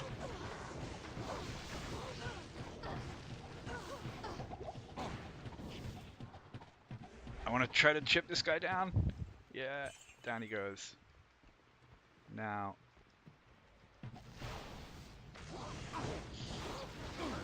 we lure out a couple more. Get our mercenary back away from those hydras. And I don't even know what's in there, and I'm fine not knowing. Like, I'm strafing. So hopefully I'm shooting at them.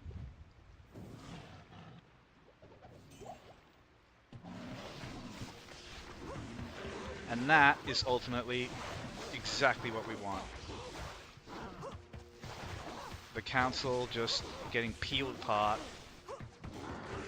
and coming to us one at a time. No healing each other, no bullshit. None of your nonsense. Yep, here comes another.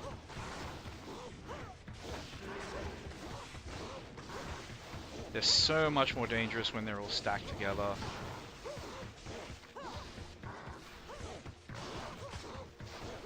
You can't really play around LOS and stuff to like block the healing because they just don't care. They'll heal each other through walls.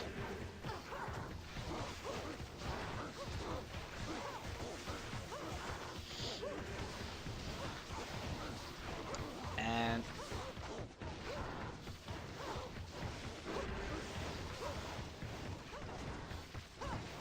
now we kind of just grind it out here if we can. I don't know if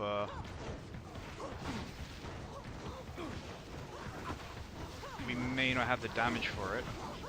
We might have to like peel more of them out, especially because there's a Cantor here. And they can heal as well, which is super annoying. So yeah, maybe we'll...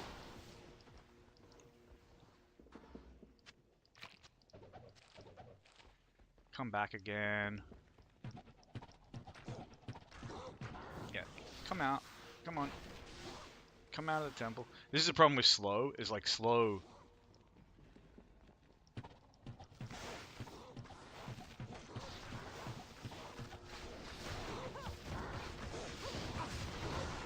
Slow can make it difficult to kite.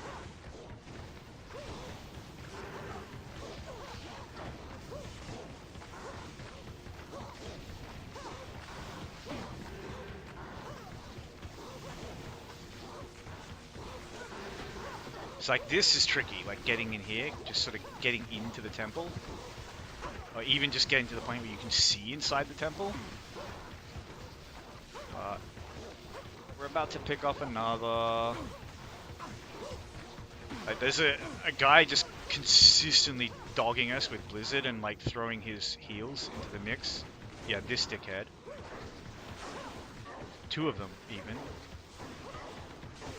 So I'll just stand here, try to keep them all tagged. It's going to slow things down a little bit, but it's fine.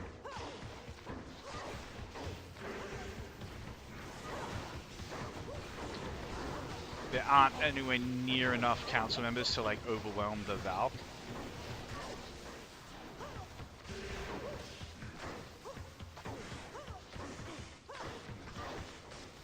Yeah, these guys healing each other like through walls, through freaking all sorts of stuff is so annoying, but you've just got to calm it down, slow it down.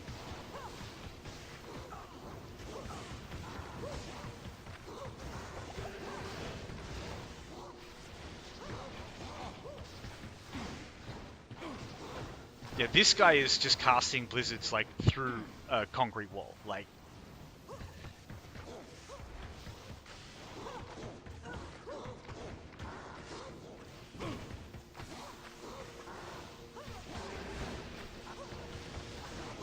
Which feels extremely cheap, but you know, that's the reality of it.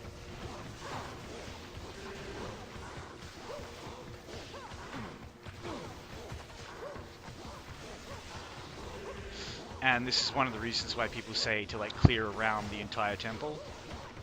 But I feel confident. This is just a grind at this point. And the worst thing that could happen is starting to run out of arrows. Statsam's reign is renewed. Super, super safe council fight.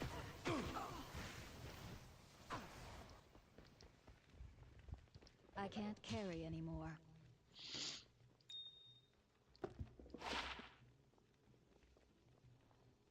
Not a bad sorceress amulet. You know what? 22 lightning resist +1 to all skills. I've used worse. Impossible. Why? Oh, okay. Yeah, alright. Well, we'll stash that. Grab Kalim's nutsack and his various like gibbets and chunks and do the thing.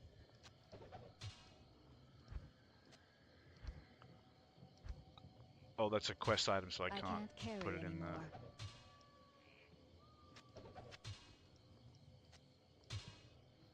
The shared stash. Such is life. Alright. Where are all of Kalim's bits? There we go. Lovely sounds they make. Make sure I bring enough arrows for the drones.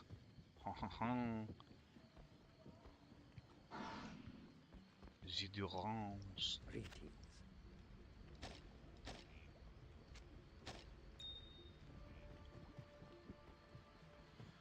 Grab some extra pots. Yes. And get ready for a fun time, because even the safest builds in the world hate. Good day. Oh. Masterfully done, hero. You have combined various parts of Kalim into something. A heroic flail. Yeah, but I gotta do Lamessin, right? Can't not get the book. I get those 5 stat points. Like, I would never get this in Hell if I were playing a hardcore character. Just skip it. Like, the temples can just be a literal death sentence. Like, you can just step into the temple and, like, fanaticism ultra fast, like, double boss packs, just instantly bum rush you. Like, that's spicy enough, and that's nowhere near as spicy as it can get.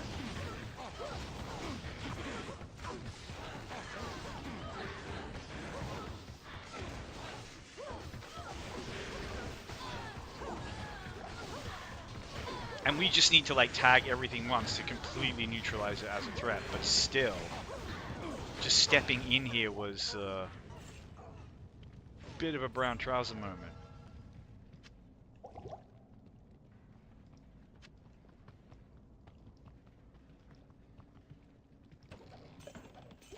Bonk. I don't really need to go into these side areas, but you know. Ah, get out of here, you bombs. I hate these guys.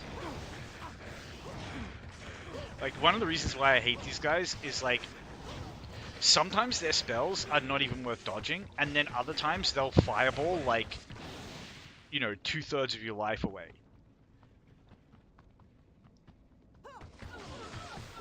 There were a million safer ways to do that, but I got away with it. And oh, these poor ladies.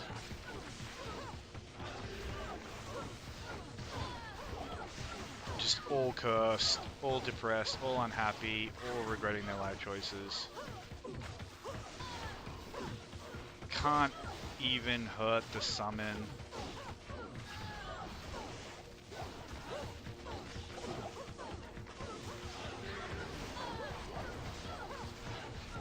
And we just chip and chip and chip them down. Get out of here, Battle Maid Serena. Yeah. On your bike. There's usually additional boss packs in here. Like sometimes all those boss packs can just be stacked at the doorway. Oh, I wasn't even looking at the health of my mercenary. I've been so accustomed to the fact that he just doesn't get hurt.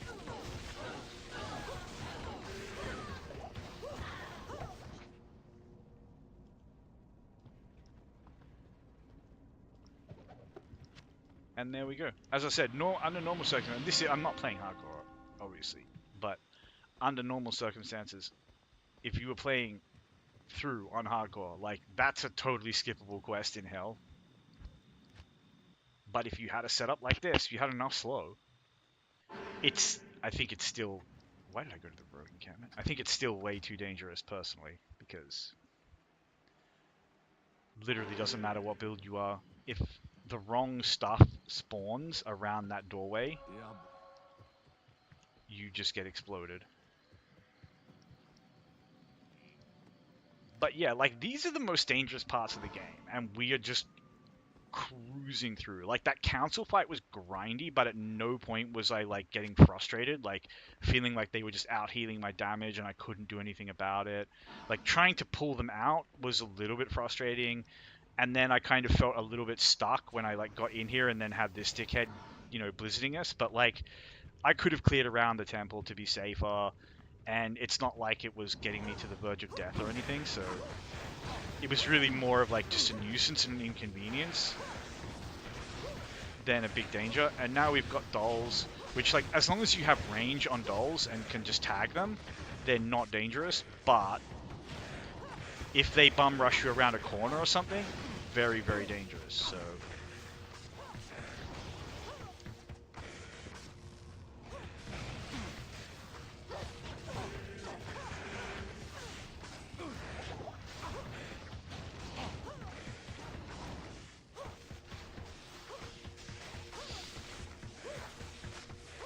this is not going to be a swift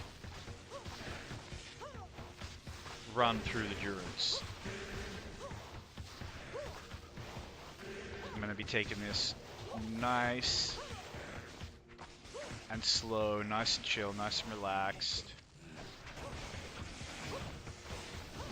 Also, if you've ever looked at the drop rates of some of these guys in the Durance, like, some of the best stuff in the game can be found off just, like, random zombies in the Durance of Hate. Like Crown of Ages or something has, like, 40,000, 1 in 40,000 drop rate or something, which is, like, that's a really good drop rate for an item like that.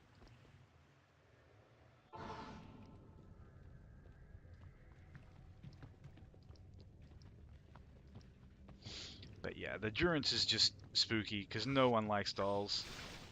And the way to deal with dolls is kind of to ignore them, right? like the melee damage they're gonna do is not that scary unless it's a champion pack or elites with, especially with an aura or something, and then they get super freaking scary. But you just kind of ignore them, run away, kite them, wait until they're like attacking your mercenary or something.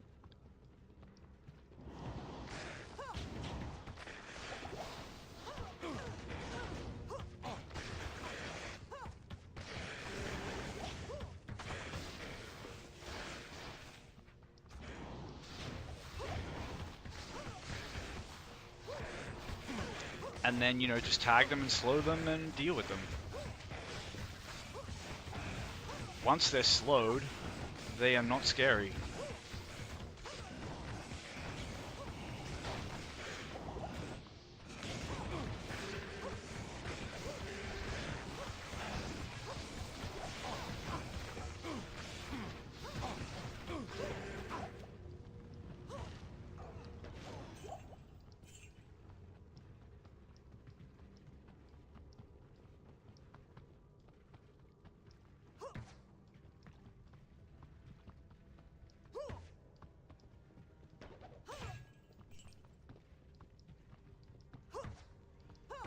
Yeah, so we try to use strafe as a kind of like a sonar almost.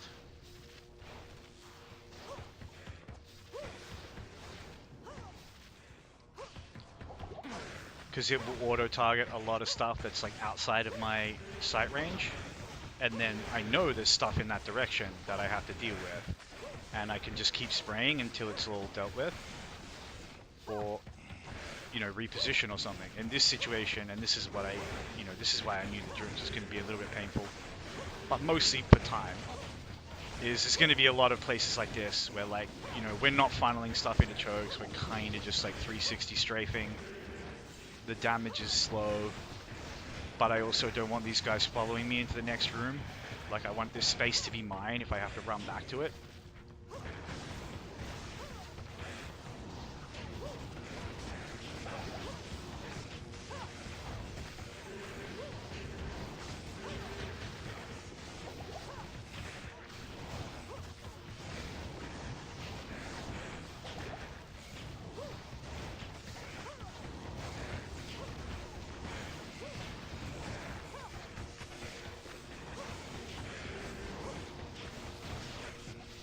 Oh, can you please die? Like, you just lived for way too long and annoyed me way too many times.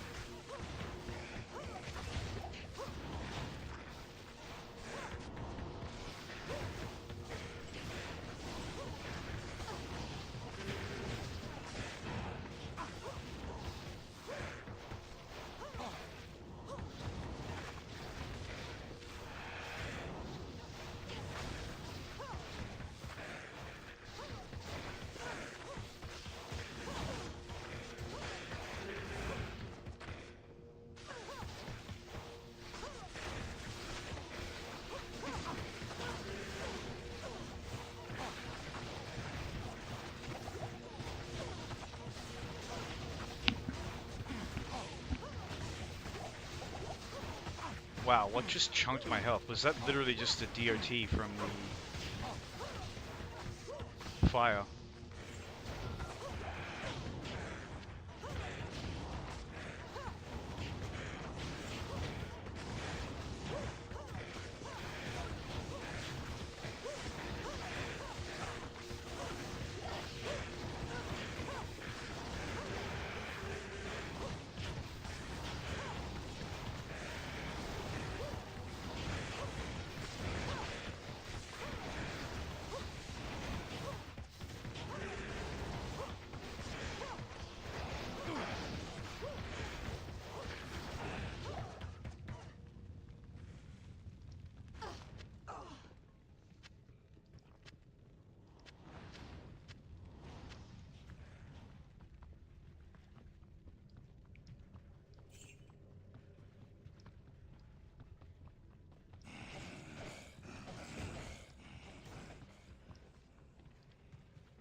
Ah, I was really hoping the exit would be there.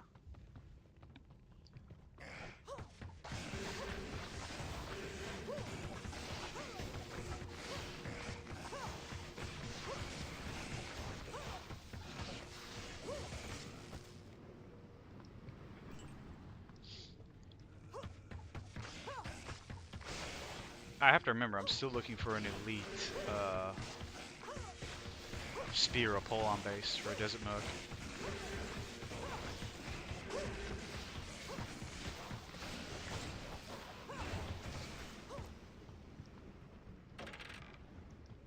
I don't like the Durance of Hate.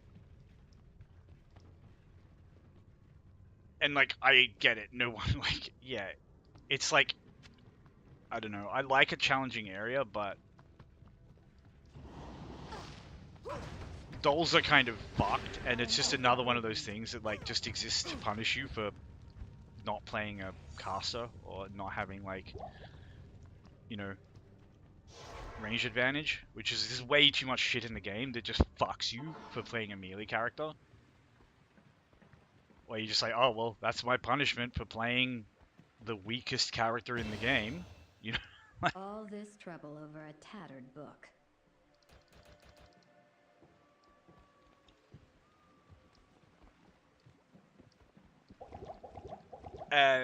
That's balancing that to me is like really sad, where it's like it's okay for some things to feel strong while other things don't feel strong, but like I don't know, if like everything felt strong in this game but like casters just felt stronger, then fine. But it ain't like that. It's like most builds in this game just feel kind of like most particularly caster builds just feel kind of competent, right? Like they have their strengths, they have their weaknesses. Yeah, like Valk, Mercenary, anything.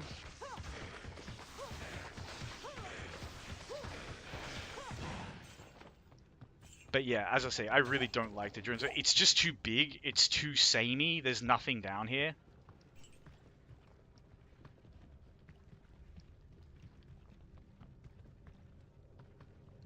It should be like 2 floors deep at most, and the maps should be like half the size they are.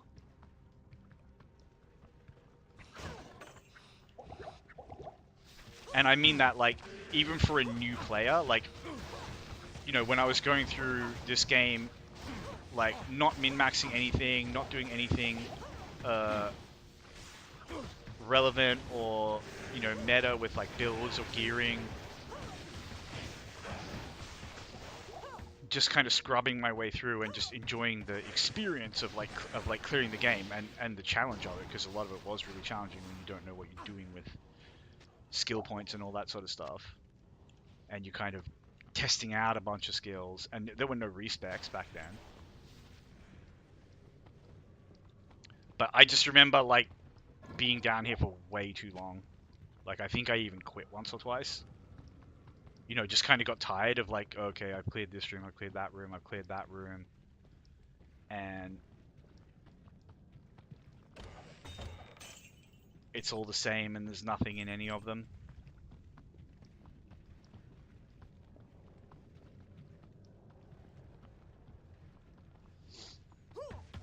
It's much... okay, so I would say it's better than the jail and the catacombs. I think the jail is like a really redundant area that like they should move the hammer quest into the jail.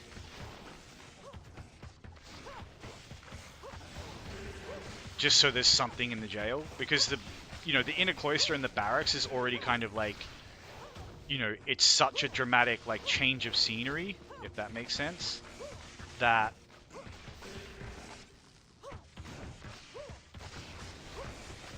it still kind of keeps your interest, even if the, you know, even if there's like kind of nothing to do in there apart from just kind of go through it. It's also a small enough area with a kind of predictable enough layout.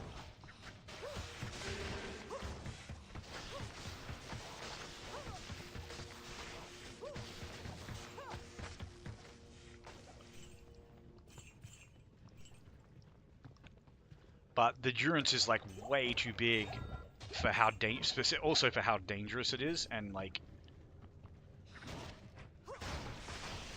how punishing it is if you do try to like skip parts of it. And I've got enough, like, I don't think, like, I don't know, I want to say like the game should have tools to punish you for like skipping through it, But then it's a balance of like, yeah, okay, but like, you know, how many times am I supposed to just walk into like the same room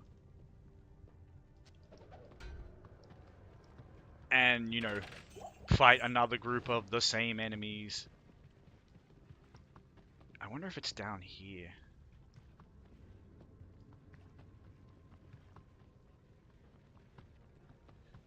I kind of want to find the waypoint here if I can, so I don't mind spending a little bit of extra time on this level specifically.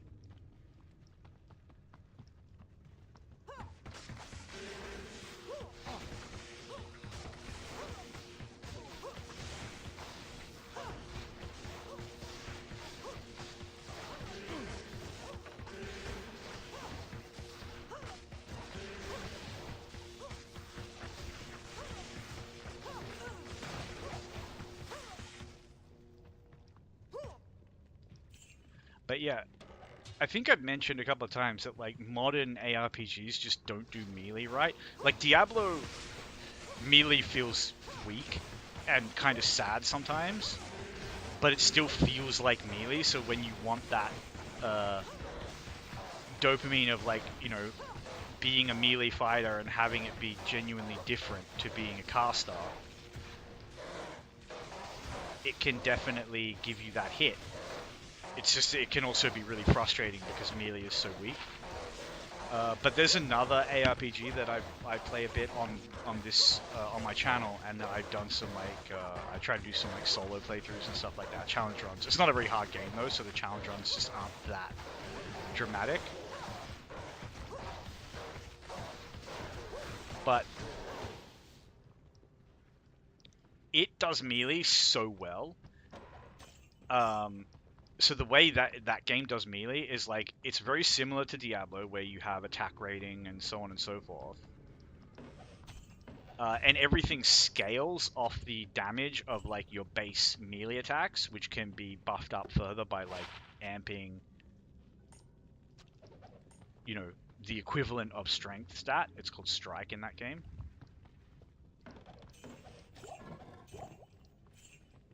But you can also buff your melee damage with equipment, and then your like, so you have melee skills that scale off your melee damage, but the skills themselves, they don't like use any kind of like roll to hit, so you don't need to have the equivalent of attack rating for those skills to hit. And those skills can have like various forms of AoE. Even if the skill is kind of just like a single target punch, if there's like 2 or 3 enemies right next to each other, okay, I'm maybe just dead here because the doll's like instantly fucking... Alright, let's get the curse off. Get into a corner.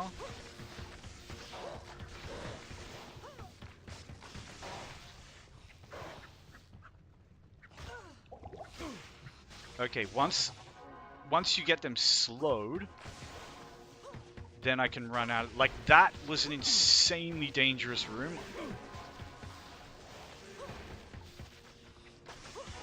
Like, they just insta-block that exit. Like, Conviction Aura Dolls. Insanely dangerous enemy.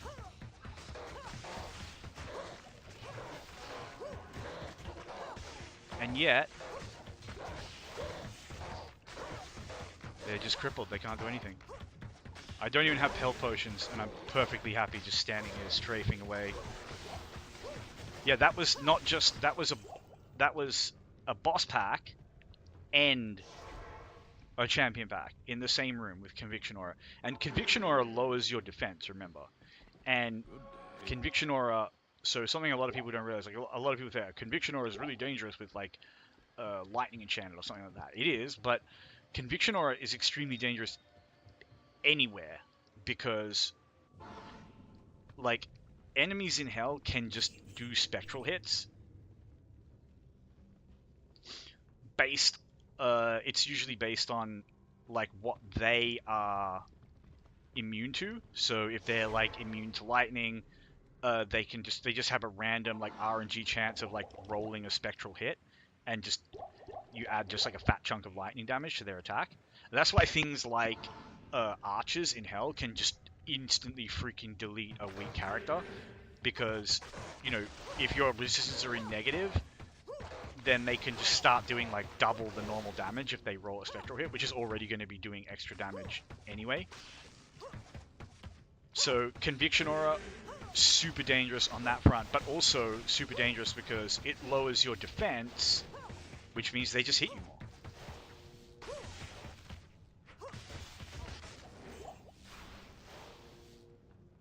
I just, like, this is what I mean when I say, like, how fucked it is to play a melee character. I have 160 dexterity.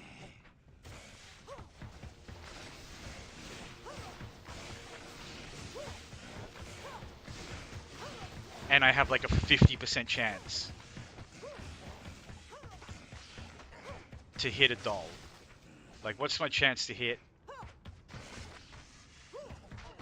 It's 70% with strafe. Like, that's just too low. I'm sorry. That's really shit. It should not be that punishing to be a melee character. Where it's just like, oh, well, your damage is already fucked, because no one can, spend a month grinding Pindle to farm, whatever, or a month on Lower Kurast, until they have 6 Sod runes to,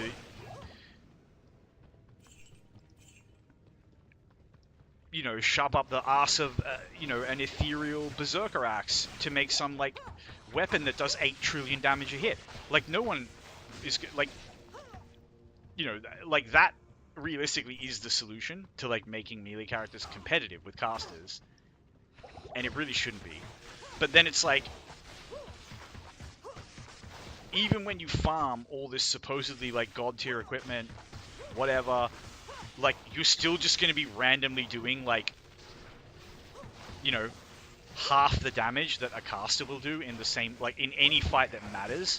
Because against champions, against elites, against, act bosses, like, your chance to hit is just gonna suck. It's just in the toilet, and it's always in the toilet, and you can literally, the only way to make it not be in the toilet is to have like 300 dex, which means you just get one shot by everything, and it's completely unplayable unless you are maybe a Berserker, maybe a Boazon, but like, you better have a lot of slow if you want to play like that as a Boazon, because you get like grazed by a lightning bolt and you just explode.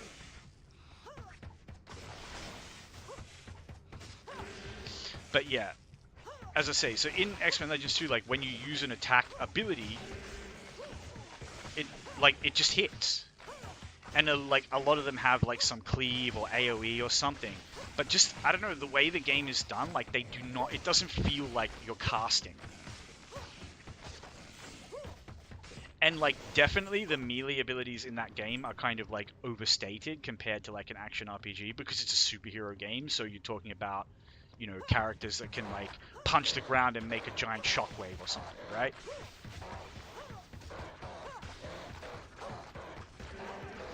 So melee characters can have, like, abilities that are a bit silly like that. But, like, there's no reason why you couldn't have stuff like that in Diablo. Like, in fact, they do. Diablo is probably the first,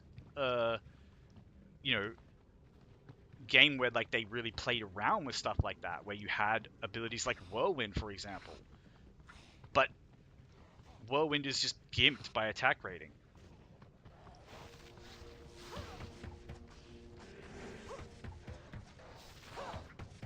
And just sad and weak in general.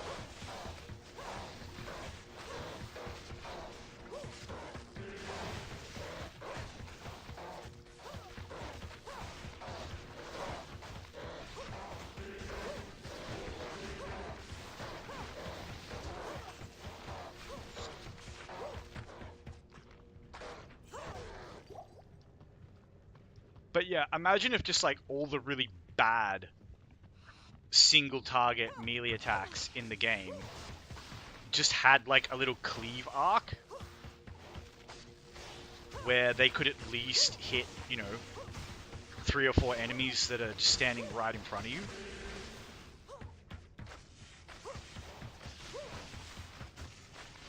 And there are no good single target attacks in this game.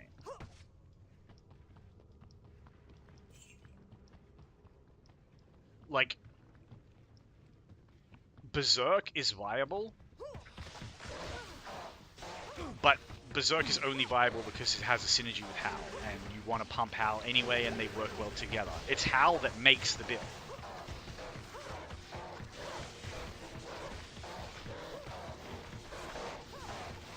The combination of Howl and Taunt, if you want them, like either just you go pure Howl and only fight elites. Ah, this could be a better... Oh, okay, that's a really cool, like, base for a Lionheart for the Desert Merc. So we might just use that.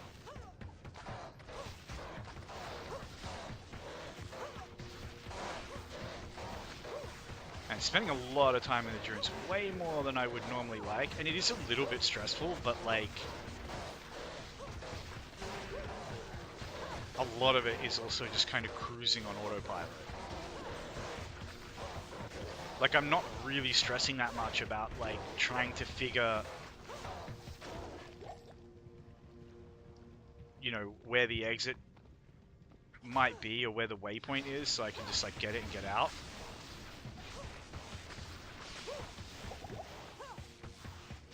Because I kind of don't mind being here. But as I say, I do kind of wish this map was a little bit smaller. It could genuinely do with being, like... Ugh.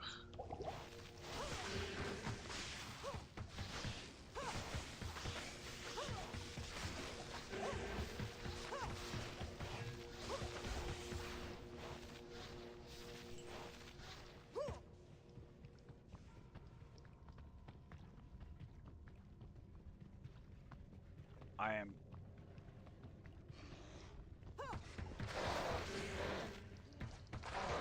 pretty, like, comfortably lost here. But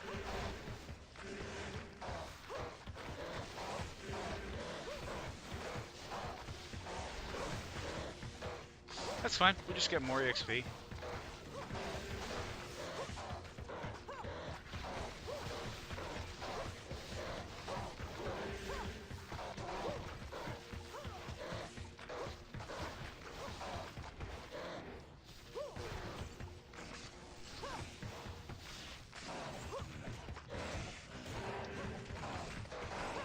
And then we just come in here. Like, the fact that these guys just clump up around the Valk is just gravy for us. Like, it's exactly what we want from them.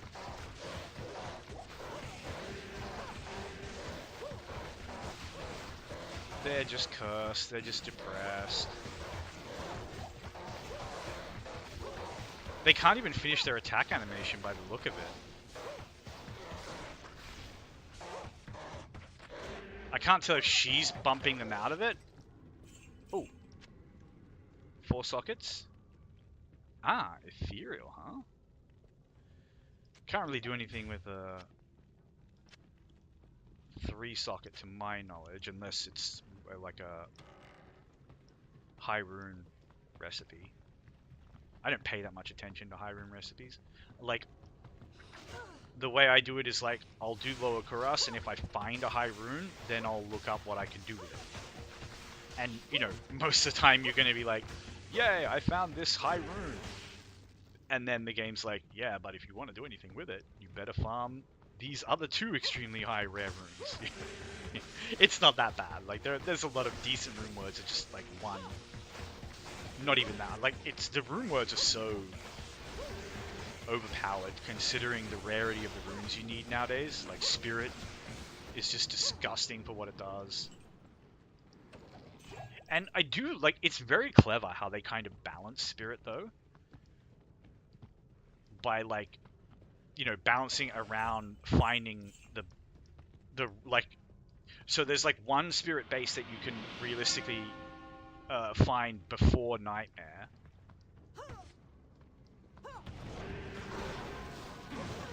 Like, there's areas of normal And there goes my mercenary too. Okay. They just chunked the Valk a second time. Where did they go?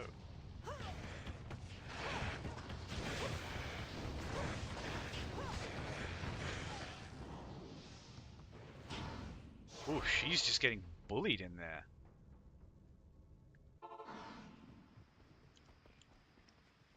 Greetings. Well, we just take it easy. We take it nice and slow. Get our mercenary back. Yeah, I throw my arrows away so I don't forget to get new ones. Hello there. Now that Because I can What do you see the icon. Otherwise, I would tend to just run back through the portal with like 60 arrows. But yeah, this is a bit of a spicy doorway. And it's like, this is one of the things I really like about this Good day. build like this, is like, I gotta kind of think my way through that doorway. Like, I gotta try to get an angle on them. I gotta try to kind of make something happen. I don't want to just run through. Because, like, if they can kill my Valkyrie that fast...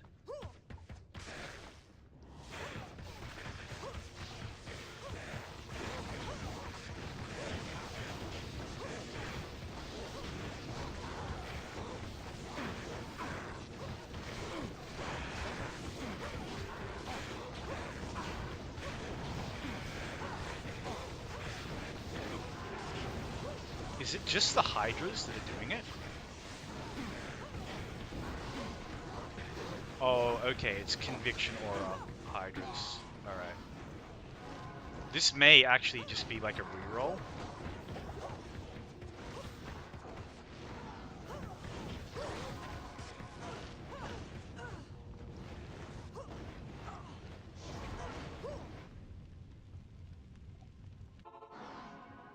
Which sucks, because I don't have the waypoint.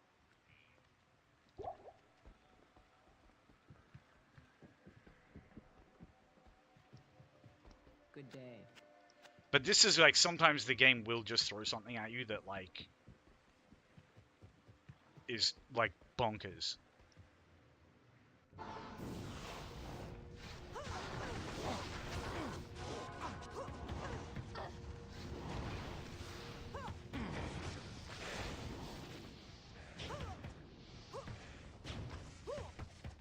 Yeah, so we want to just carefully and slowly pick off everything we can.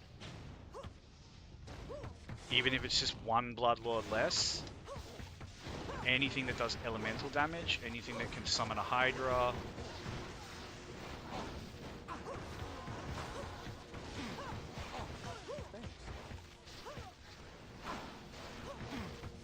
Use the space, keep resummoning. They're getting chunked now. And they're not as scary, because we've whittled them down a little bit. They're still chunking the Valk. We just resummon the Valk. And you know, sometimes that's it. You just kind of run around and you wait to make something happen. A little bit dangerous there, because I was in the strafe animation when the Valk got chunked. I did talk about that earlier, about how you got to try to really avoid that.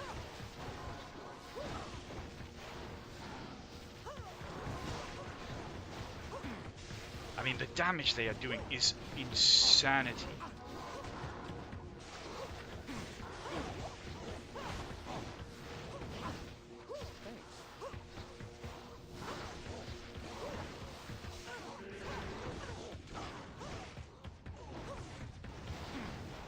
But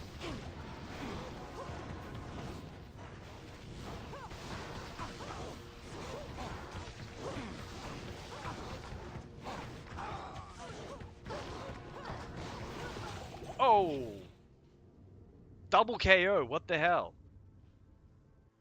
Crazy. I'm pretty sure I can get back there. Actually, I don't know that I can get back there. I should have portaled back, but that was crazy. Actual double KO. Greetings. I don't know. I did clear the area out pretty comfortably. Like, I should realistically just be able to, like, run straight back there, which will be faster, because I still have the map. Yeah, like these jerks are gonna... There'll be a couple of guys around here, but that's fine. Man, that was crazy. Photo finish. Like literal double KO. There was no reason for it to end like that. I could have played that safer, especially after playing it so safely, like right up to the end. But like, you know, he was literally like 1 health, and I'm just like, oh, come on, we just end this.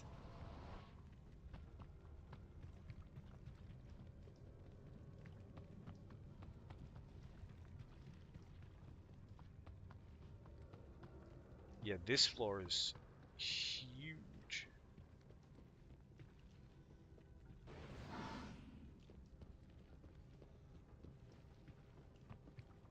But, you know, one of the advantages of actually like clearing out the dungeon as you go through is like, if worst comes to worst and you do bite it, you can get back. And like, you know, anyone who's gonna say like, you know, oh well, this build's shit because you just died, like, you actually think about how much insane stuff that Valk has just happily tanked. And we were in a fight where that Valk was being melted in seconds. Like, you know, if you're playing hardcore, you just re-roll that. Like, as soon as you see your Valk go down that quickly, and then you summon her again, and the same thing happens again, like, you just give up. Like, you're not taking that fight, because it will just kill you. Because anything that can kill your Valkyrie that fast can kill you pretty much instantly. But look, it genuinely was the end of it. We had cleared everything out. Apart from a couple of these assholes.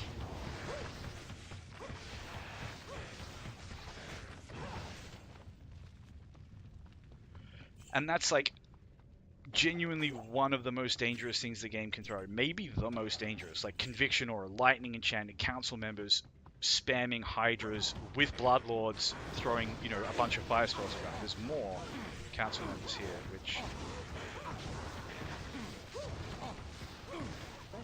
I'd prefer not to bite the dust again if I can avoid it. But yeah, look, they stack up. And they can try to heal each other, that's fine.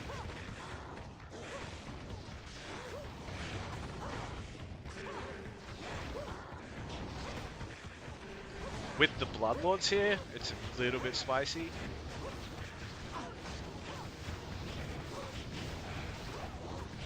But down goes one. Resummon the Valk. Down goes another. And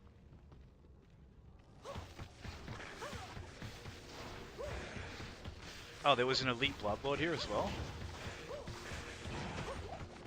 Like the crazy stuff that this character can,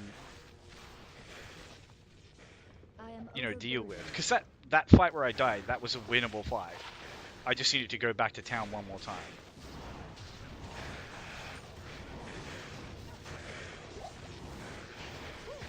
I just got like a tiny bit greedy at the finish line because I'm not used to the fights like taxing me like that and being a little bit demanding.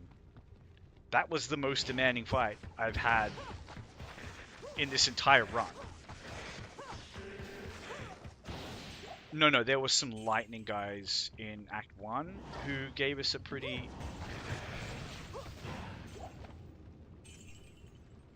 spicy time. Oh, can I roll sockets into a cracked Monarch? I mean, it'll stay cracked, which... I mean, it's cracked. That's good, right?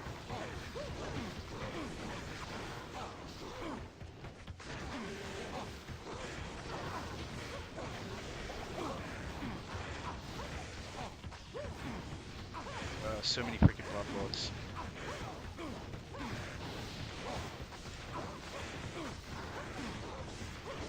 Maybe just chip them all down.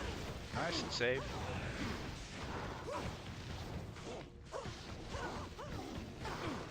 This guy's cursed now, he'll die.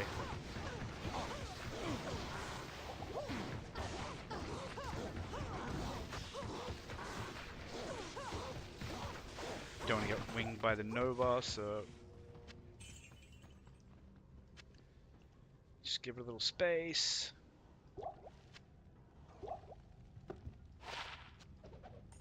I can live without that charm.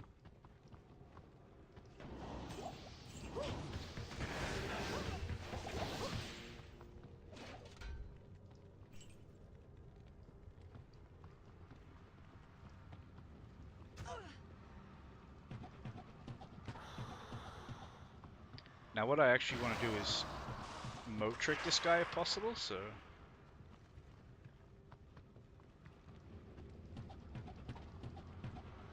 Yeah, there we go.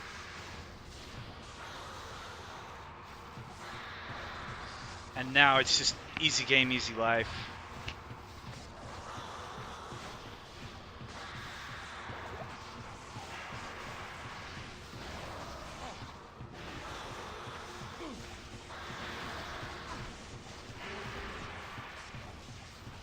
And he's just gonna get like quite nicely chunked. He might not be in static range. I can't really tell. But it doesn't matter. I got a little bit of crushing blow, it's enough. With the open wounds and the slow. Not that like, you know, I can just summon the Valk there. To just do extra damage in melee, because she does damage. Especially if he gets the amp damage on him.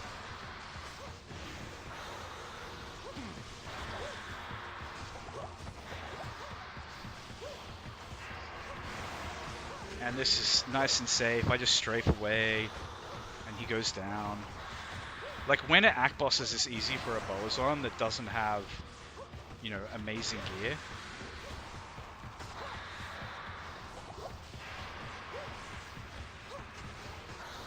You know, the only thing I have to worry about is getting bored, and yet, it's not even taking that long, to be completely honest. It's a 60 damage bow, may I remind you.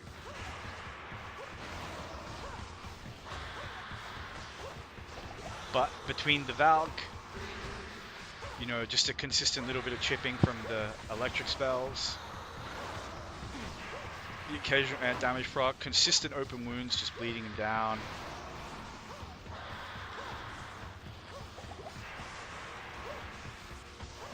We just have this in the bag. It's free. It's safe. It's a dead Mephisto who dropped us some Mage Fist, which is cool. Success. And this could be But still, there's the something not right. Bulwark base. Impossible. Impeccable. I Yeah. can't carry anymore. Neat find. Some Mage Fist. Shame the Mercenary can't use them. Not bad even for an Amazon if you're using your fire arrows. Although, of course, Amazon's being able to roll plus skills on gloves. Now, kind of takes the wind out of the old Mage Fist sails, but I'm not messing around with those guys. They're jerks. And there we go. Act 3. Comfortably done. Died once. You guys saw it. It was totally avoidable, and it was fighting something totally insane that most, you know, even good builds could struggle. Like, even a build with, like, genuinely, like, expensive gear will struggle against stuff like that. Wait, what am I doing? Alright. Let's roll some sockets in this, and... Hello. and see what we get. Because... Impossible. Oh, that's right. Yeah, that was actually a really cool find. I don't know if I necessarily want to keep this now, because this is just better, like especially for a mercenary. It's got better defense, lower requirements.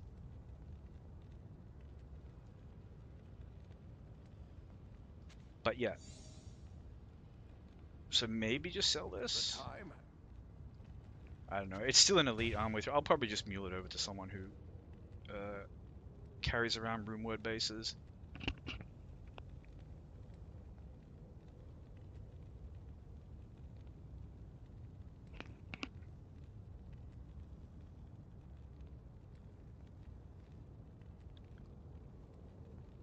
Like, see, I might actually have to, like, go target farm cows or something to, like, you know, get a polearm base for this guy. If I really wanted to do it. But maybe what I could do is try a barbarian mercenary with a hustle. Because I do have an elite sword base I could make one with. Ah, but I've also got an ethereal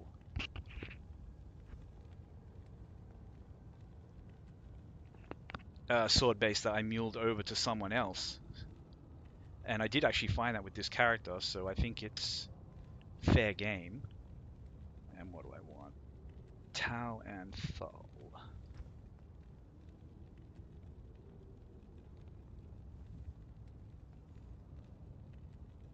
As a Thul.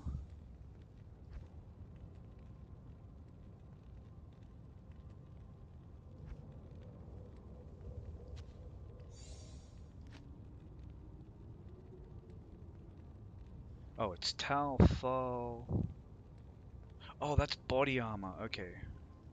Hold on.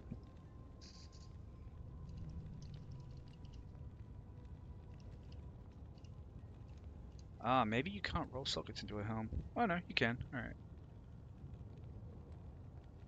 Ral, Thul, Sapphire. Okay, I'm way happier throwing away a Sapphire than a Topaz, so works for me. So it was what? Ral, Thul, Sapphire. 3 sockets? Nah. Alright. Oh well. Into the bin it goes. Sad.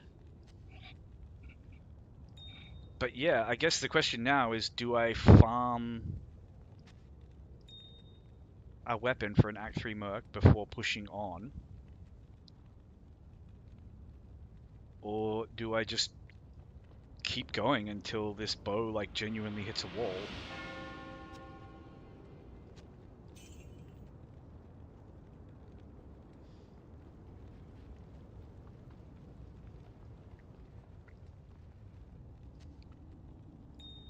I don't know. Either way, I'm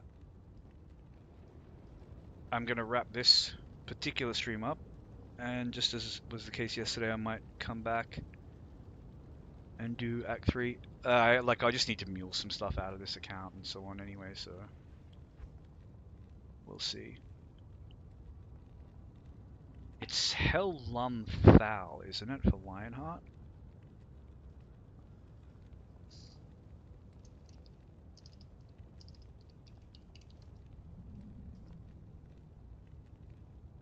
Yeah, Hellum Thal. They're all like cheapest chips runes. And what does it actually do? It's a good rune word, isn't it? Yeah, strength, vitality, dex, big chunk of life, all res 30, enhanced damage, lowered requirements. Yeah, that's a really nice rune word.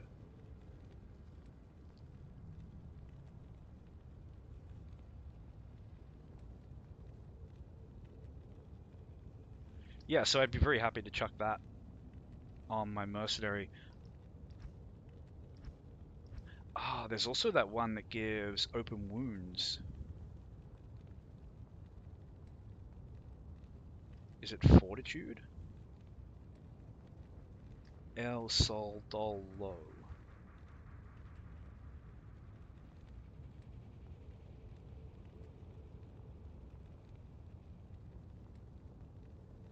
And low rune is a little bit spicy for me.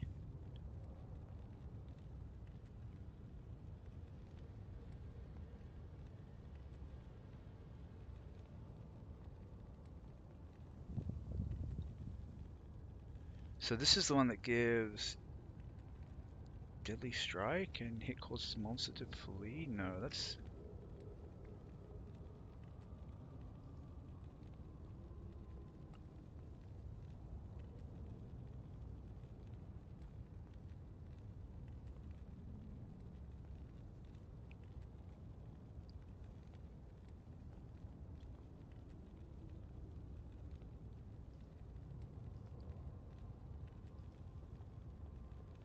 Treachery is the accessory. Anyway,